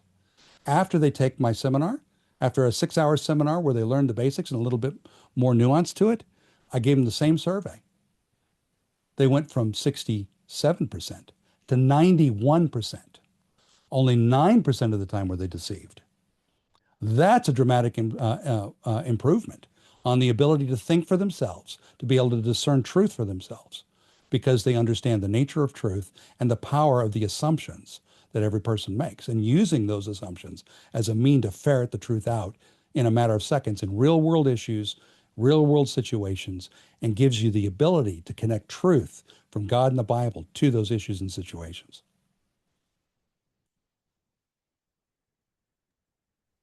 Hey man, hey man, that was man, that was powerful. So I want to ask this one last question. What's the Sure. main takeaway that you want people who are listening to this recording, um, people who might pick up the book, join the institute? What's the main takeaway other than just a guy from Toastmasters asking for help? What's Yeah. what's the main takeaway, sir? What's just Well, give us the your the conclusion. Like what's the the main takeaway? the main takeaway is that you don't have to rely on experts. You don't have to rely on other people to tell you what to think and what to do. You can discern truth on your own. You can discern what's good and what's not on your own. That you can develop a simple skill. It doesn't take much. It doesn't require years of worldview training or years of apologetic training. You might want to get those eventually, but you can learn this basic skill so you can stand on your own 2 feet, and you can look at the media and see right through it. You can look at the social media and understand why it's a bunch of baloney. Why, when you're sitting in the classroom with a professor who tells you this is true and this is true, or the other thing is true, and you see right through them, you can have that power. You can have that Superman X-ray vision using the power of assumptions. And it takes just a matter of minutes to learn it, not years, just an hour or two. You can find our courses where you can study at your own pace at learntodiscern.com. You can find my book, Transparent, that started the revolution, the discernment revolution, using the power of assumptions. You can find that likewise at learntodiscern.com. Also, the phone app where you can practice using the critical assumptions test, especially after you've gone through one of my seminars or through one of the courses where you understand the basics of how to use it. That's all there. And I'm available as well to teach a seminar for your church, for your school, for other Christian organizations that really want to get in the game. It doesn't require advanced degrees. It doesn't require years and years of education. You don't have to be an intellectual to do this. When I first started showing this to certain famous apologists that are friends of mine, I remember one of them remarking, "This is like kindergarten level apologetics." I know. He says, "I've never seen anything like this." Yeah, that's the beauty of it. It's so simple that a student can use it, but it's so powerful that I've got professors at some of the top research universities in the country using it in their classes because it's that powerful. And you can have it at learntodiscern.com. Thank you for that, Dave. Thank you for coming on. And if you've been watching and following, thank you for watching and following. And we will now take it to our dialogue section. This is an open line where people who are in the event can open up and ask questions for Dave. Unfortunately, it's just me, Dave, and Martin. And so I'm gonna just ask Martin. Martin, did you have anything for David? No, I followed along. Definitely very good presentation on the simple reality that truth is reality, and um, yeah, and that's where it all starts. So I think it's a good way of interacting with people who may have fallen prey to relativism and to sort of force them to recognize that reality is what everything is about. And once a person comes close to understanding what reality is, I think we have a better chance of engaging with them on a similar platform. But I think he also made mention of the whole idea of worldview and the glasses, right? I wanted to ask the question that obviously um we are not all we are not born knowing as we ought.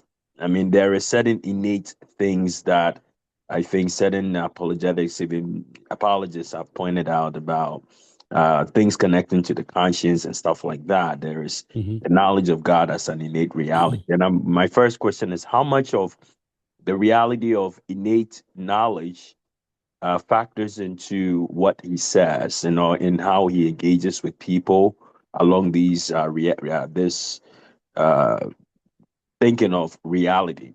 And then the other Mhm. question has to do with wearing the glasses. Wouldn't that also suggest that the only true glasses are the ones that allow you to affirm reality as it is? Because at the end of the day, we all require teaching and instruction, and that becomes sort of a mirror which allows us to interpret or to see reality as is. So I'm curious with the idea of, because he had made some strong points about you don't need glasses, but yeah, reality is just what is out there. It's not determined by me or anybody else, but I still Mhm. need to understand or affirm or live in light of it. And so for that reason, I will always need a glass to see it, thinking of reality as something that may be far from me, but I need an instrument like how you would use a telescope to see the stars from afar. Mhm. So I'm just curious that from that land, wouldn't that, because Christians, we need revelation to understand the truth of Mhm. reality. And that's where Yes. we start, right? So I'm just curious the place of the glasses or the lenses, Yeah. as he puts Sure. it. Well, for the first 37 years of my life, I didn't have any of these. I didn't have any glasses for 37 years. It wasn't until I was approaching 40 when I started getting a little bit of myopia and I needed a little bit of adjustment. But that doesn't mean that there was not a world out there before I was wearing glasses. Uh, there, if there's a reality apart from our lenses, then the lenses really don't make that much of a difference. They're really kind of irrelevant to what we're looking at. They might color them, it might shape them, but it doesn't change them. The question is, does reality change with our glasses? Most people think that by wearing a certain set of glasses, reality becomes something different because of the glasses that we wear. And that's how everybody outside the Christian church thinks about worldviews. You know, if you looked at the world through a non-white lens, then all of a sudden reality becomes different. Well, no, reality has always been that way. It didn't matter what the lenses are that you're looking at the world through.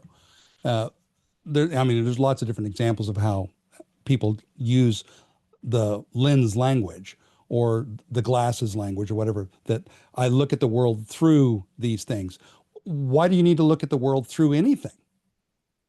Nobody seems to want to ask that question. It's almost as if we're born with these glasses welded to our head, but that's really not true. Uh, the the thing that's most important is what reality is, and for all of us, it's one of three things. It's either a physical only understanding of what reality is, or it's some non-physical thing, some spiritual thing, or some mental thing, some socio-political ideal, some human ideal, a picture of a better world or a perfect world that we can make, or there's a creator and a creation. See, the interesting thing about a creator and a creation, which is the first truth in the entire Bible, in the beginning, God created. God's not the universe. The universe is not God. They're two distinctly different things. That's a statement about reality, but it's not anything that we can prove because that's the nature of an assumption. It's the thing you don't question, you can't prove, and you accept on faith. And without faith, it's impossible to please God, by the way. That statement about reality was revealed to us. And getting back to what you were saying about revelation. And why is it that there's revelation in the first place? It's because there's a creator who's distinct from the creation. And so he reaches into that creation and reveals himself and the nature of himself and the world that he created. He tells us about it because we can't get out of this created reality to get to him, but he can get to us. And the reason that's so is because of the unique nature about a core assumption. That thing that just is, it's either all physical or it's all non-physical, or there's two realities. That core assumption is talking about something that is self-existent. Something that's self-existent is something that is non-dependently, non-conditionally real. It doesn't depend on anything else, and there's no conditions associated with it. God just is. No dependencies, no conditions. He's self-existent. But the creation is not. So we live in this created reality that's distinct from him. And this created reality is not self-existent. Everything that's there, the world itself, the universe itself, and everything in it has not always been. Its existence depends on the creator for its existence. And so it's not self-existent.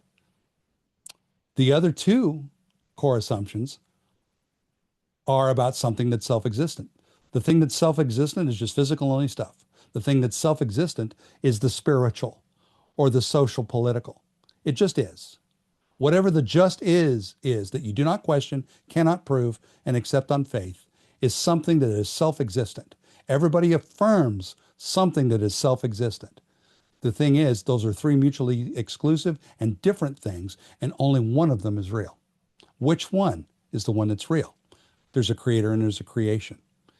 And the only reason we know that is because he revealed it to us in his word. He revealed it to us in the fact that we observe the creation around us. That's Romans chapter 1. For God's divine nature and eternal power are clearly seen, being understood through what he made, the creation, so that we're without excuse. So we got the general revelation, we got the specific revelation of the scripture, and also that word became flesh and dwelt amongst us. That God who created everything became a man and lived with us and then died on a cross and rose from the dead. That likewise is another revelation. He came and communicated to us because we can't get out of this creation to get to him. But can we prove that? No, it's an assumption.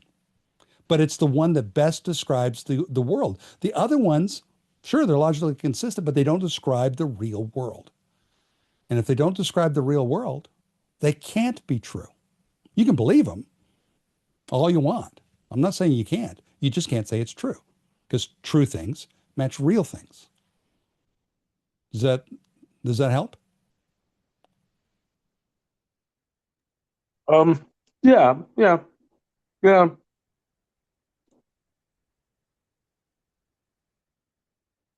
Is there something that I didn't quite cover or didn't make I clear think enough? you covered it. Um, I think it's I guess it's perhaps the I need to look at the word assumption in the new light, I guess, Yeah, because often it connotates something that may or may not be true. But I think your point is that yes, there are assumptions, but those assumptions in the options that you have, there is certainly one of them that is true. yeah, And so at that point, I wonder if I could call all assumptions with the same weight. Some don't have the same. And maybe that's where, if I wonder if in your book you then yeah, differentiate between kinds of assumptions, just because the word assumption always have too much probability built into it. But we are yeah. wanting to get to a place of concreteness, irrefutability, and yeah, and that's maybe, yeah. Yeah. Yeah. I differentiate between core assumptions, which is in answering the question, what is really real? And everybody does it consciously or unconsciously, usually unconsciously, answers that question. And the answer to that question determines how you answer all of the other questions on my critical assumptions test. Those are what I would call secondary assumptions, as opposed to core or a primary assumption. And that core assumption is always about the nature of reality. And once you answer that question, then all the other questions are answered in fundamentally different ways based off of the core assumption. So, for instance, if everything's just physical, then how would you answer the question, where does everything come from? Well, if all there is just physical stuff, then it's the laws of nature. Somehow or another, the laws of physics sparked off a universe. That's where it came from. Different ways that people explain it, but that's the basic story. Then how would you answer the question, how does everything work? Well, the laws of nature made it, so the laws of nature run it. That's how you would answer it. That's logically consistent. How would you answer the question, where's it all going? Because it came from somewhere, maybe it's going somewhere. Well, uh, it's just all going towards annihilation and death. That's how you would answer it. Because once all uh, usable energy in the universe is used up, big crunch, uh, equilibrium, maximum entropy, and it's all done. It's all ultimately heading towards annihilation and death. Once my life's done, it's done. There's nothing after this life. It's just, I'm food for plants. That's all there is. So annihilation and death is where everything's headed. How would you answer the question, what is a human being? Well, a human being is nothing more than a highly evolved animal. How do we acquire knowledge? Well, a human being acquires knowledge through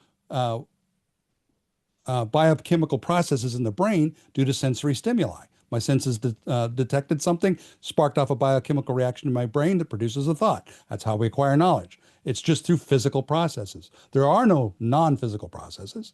Those aren't real. Those aren't important. The only thing that's important is physical. So you see how that works? It starts with the core assumption, the primary assumption, and each successive question.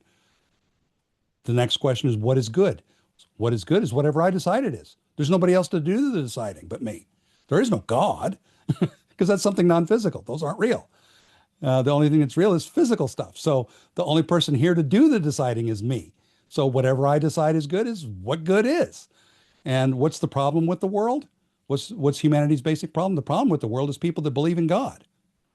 People that believe in fantasy things like gods and angels and demons and non-physical things that aren't real, they're not important. And it's because they keep believing that stuff and keep pushing that stuff. That's the problem with the world, is these religious people. But that's derived from a core assumption that it's just physical stuff.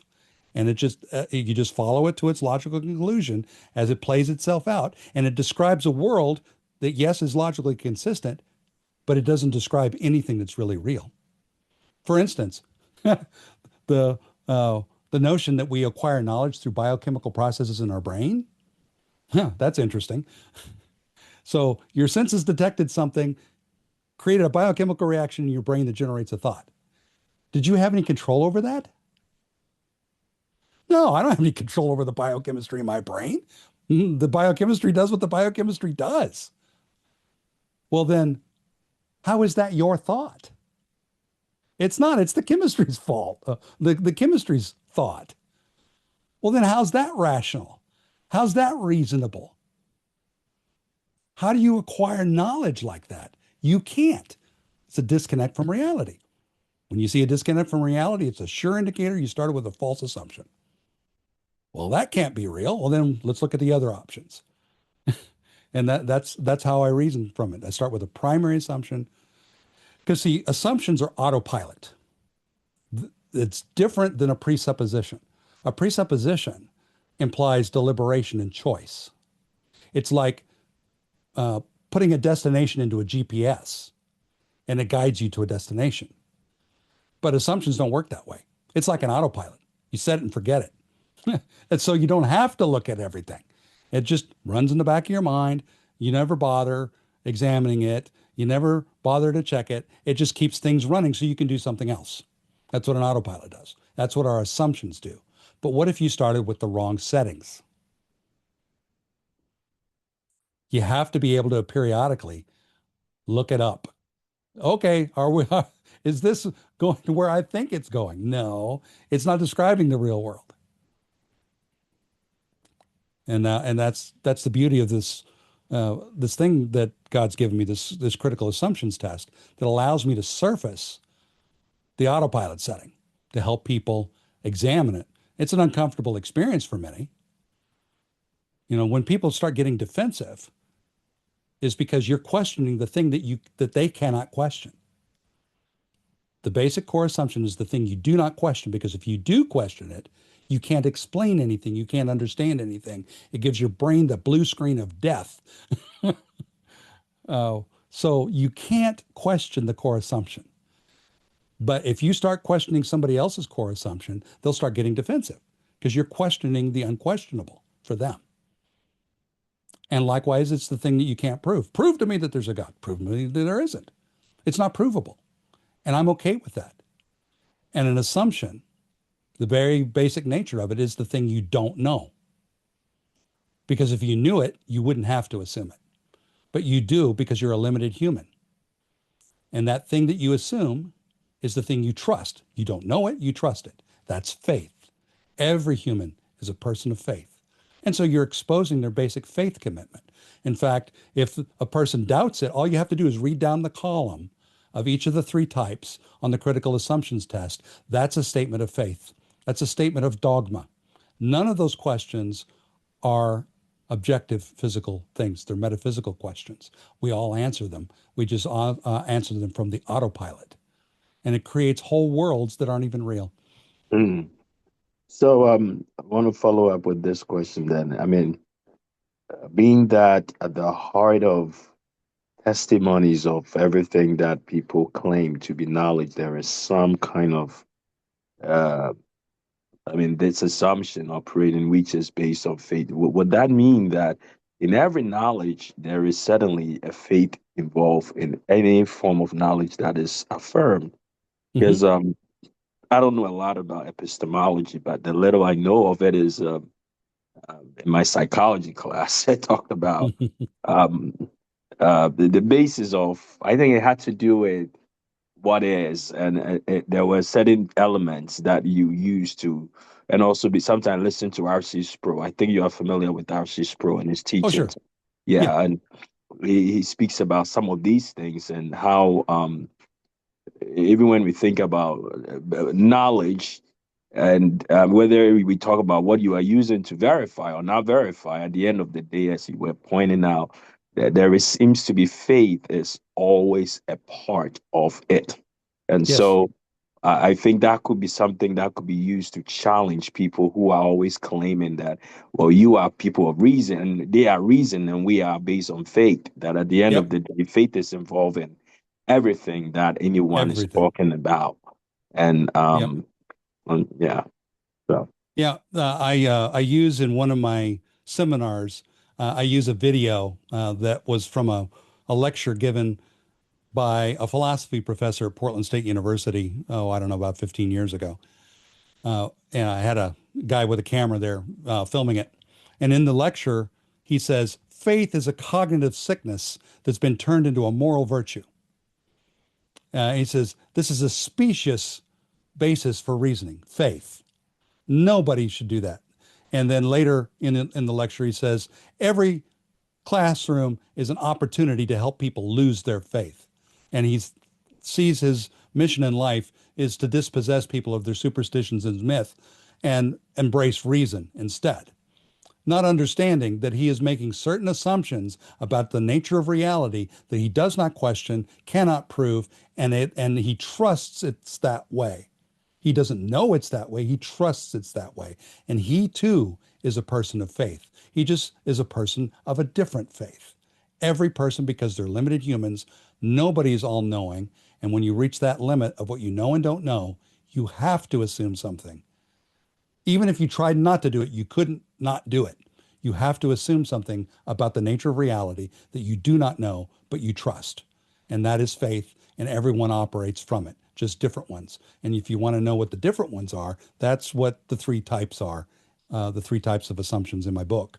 I actually categorize them and detect them. And the critical assumptions test helps me to surface them so that we can actually examine them to see whether they match reality or not.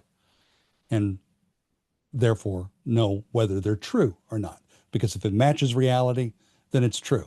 If it doesn't match reality, you can believe it if you want, but you can't say it's true.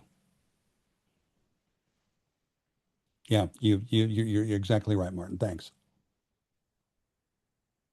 Thank you for that, Dave. Just I want to make a statement, and I want to see if you would agree with it, just based off everything. I heard an apologist say that people don't need information; they need illumination. And just to sum up everything, would you say that we should figure out the core assumptions of people and then bring illumination? No, challenge it and then bring illumination on who Christ is. Hmm.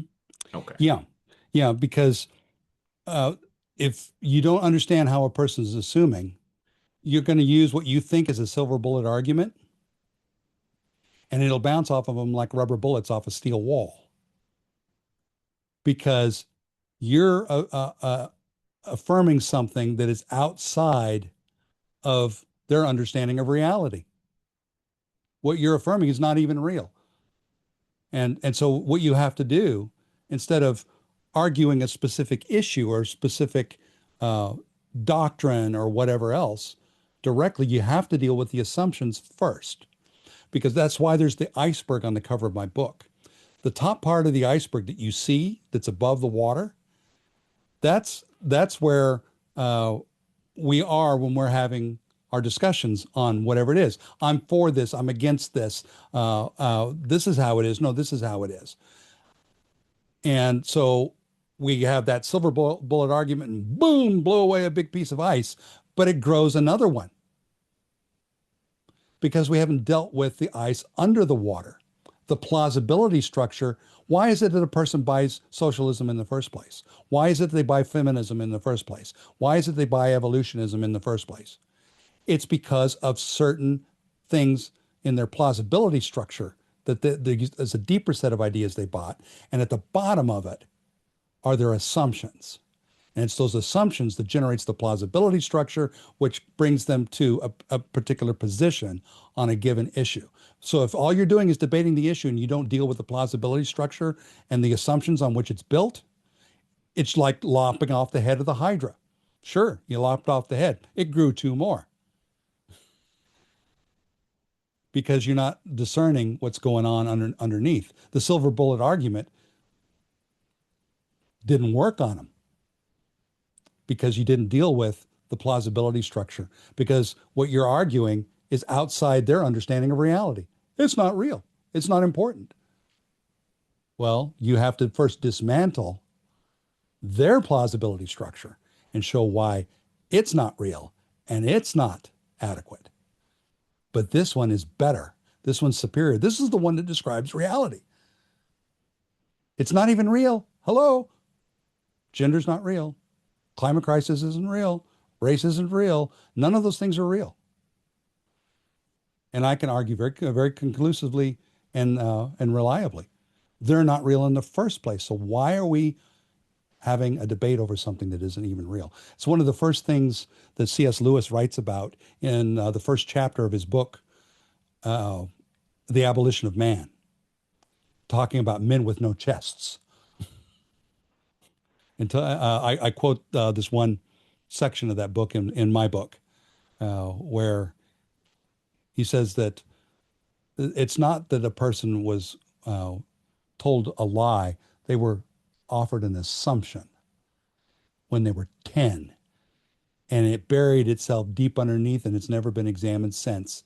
And it causes them to, when they grow up, think that there's controversies that aren't controversies at all. And there's truths where there's no truth to be found, simply because a teacher, a professor, the author of a textbook deposited an assumption in the head of that kid, and it caused them, it's the powerful assumptions that control you. They do. These basic assumptions are powerful, but we don't know how to examine them. And if we don't deal with them, it's just going to grow another head. Lop it off, it'll grow another head. We won't make any progress with people until we deal with those assumptions.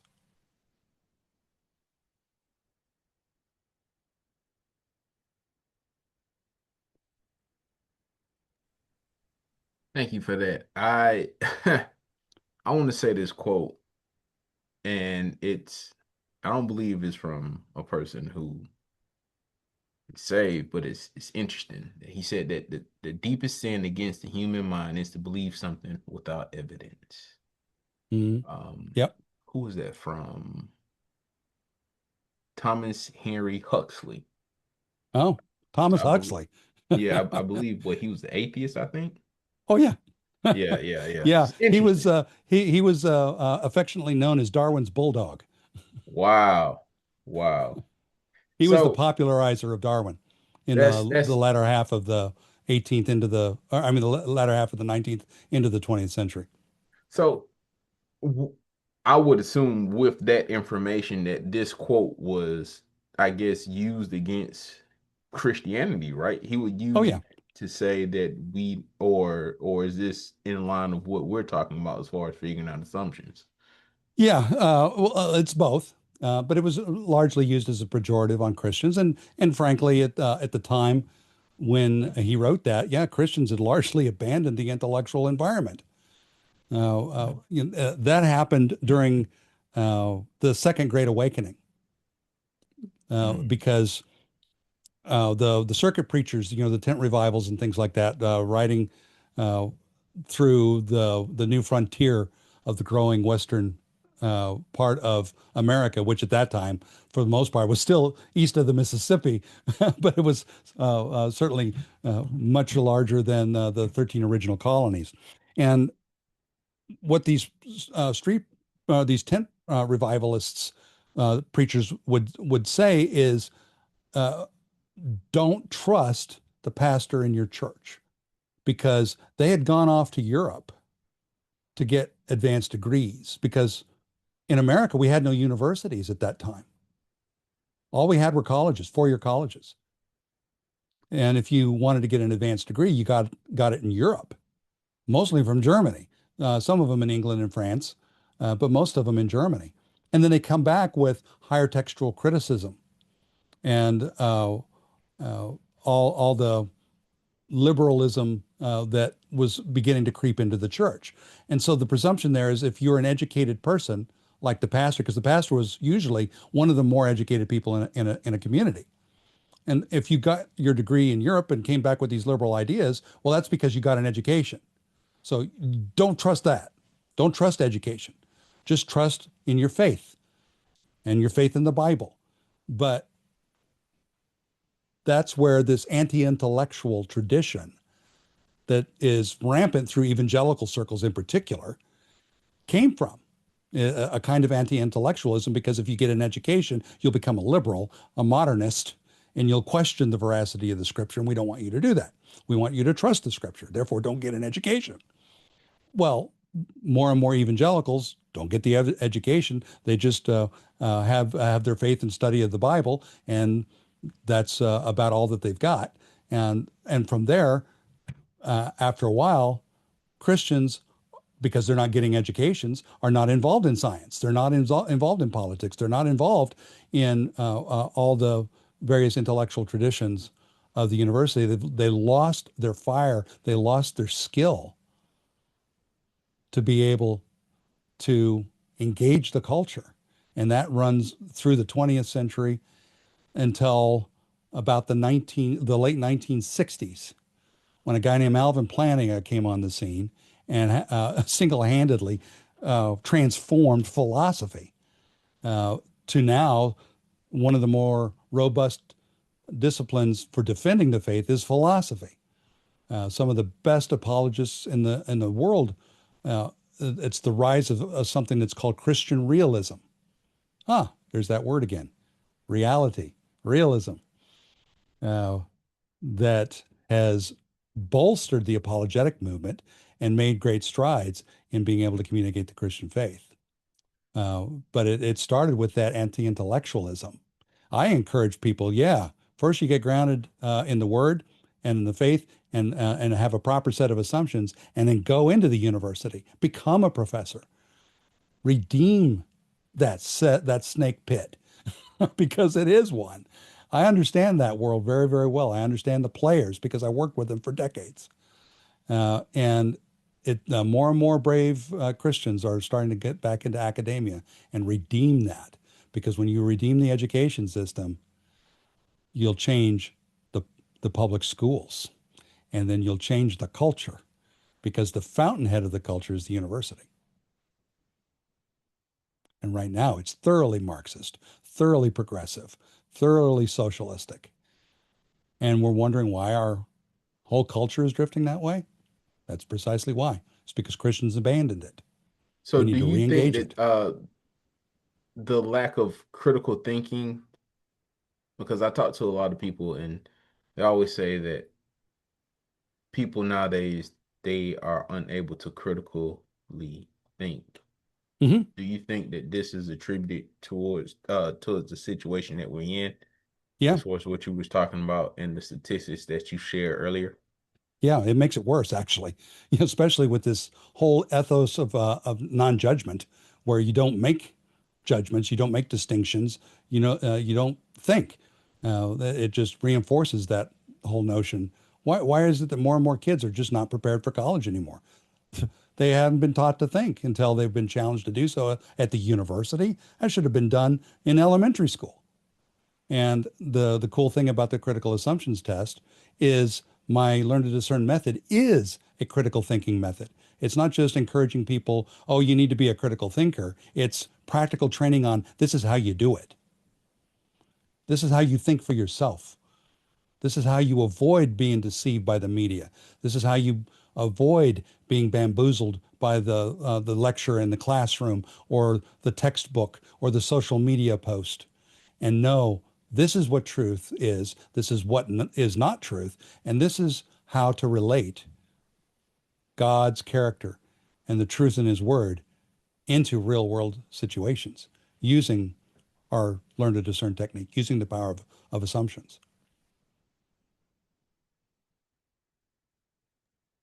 That's awesome. That's awesome. Martin, did you have anything else? No, I don't. I don't. Thank you very much. Good discussions, a lot to ponder on. And if you could put out the maybe when you put uh the recording, I'd probably put the book also somewhere. The title Oh of the yeah, book. yeah. I was gonna put the book in the description box, the book and Yeah. the institute. Yep. That'll be good. Thank you. Yeah, yeah.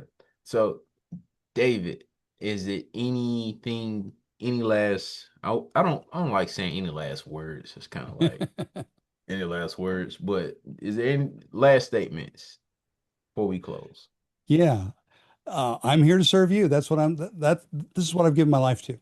I want to help regular people learn how to discern, learn how to think for themselves, and give them practical training, not just theoretical, philosophical, theological stuff, but practical training so that you can do it yourself, so that you can engage your family, your friends, your classmates, your community for Christ, and be able to bring his truth into every aspect of your life and the world around you. LearnToDiscern.com is where our resources are, and Assumptions Institute is our organization. AssumptionsInstitute.org is our website.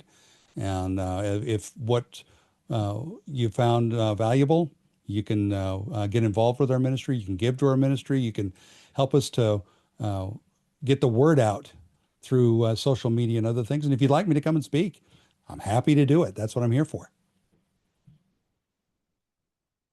Thank you for that, Dave. I agree. I just want to say thank you for coming on and taking the time and effort to just share and impart and to write the book. The book is, I have a copy of the book. The book is an amazing book, and I would highly recommend that you visit those sites, take the test, buy the book, and if you need, schedule David to have his assumption course. I have nothing else. I hope that this event served you. If you've been following, subscribe to the channel, comment on the channel, share the video. I'm Gabriel Phillips from Red Team Apologetics, where we're refining the response of the believer. We'll see you at the next one. Thank you. Martin, can you pray us out?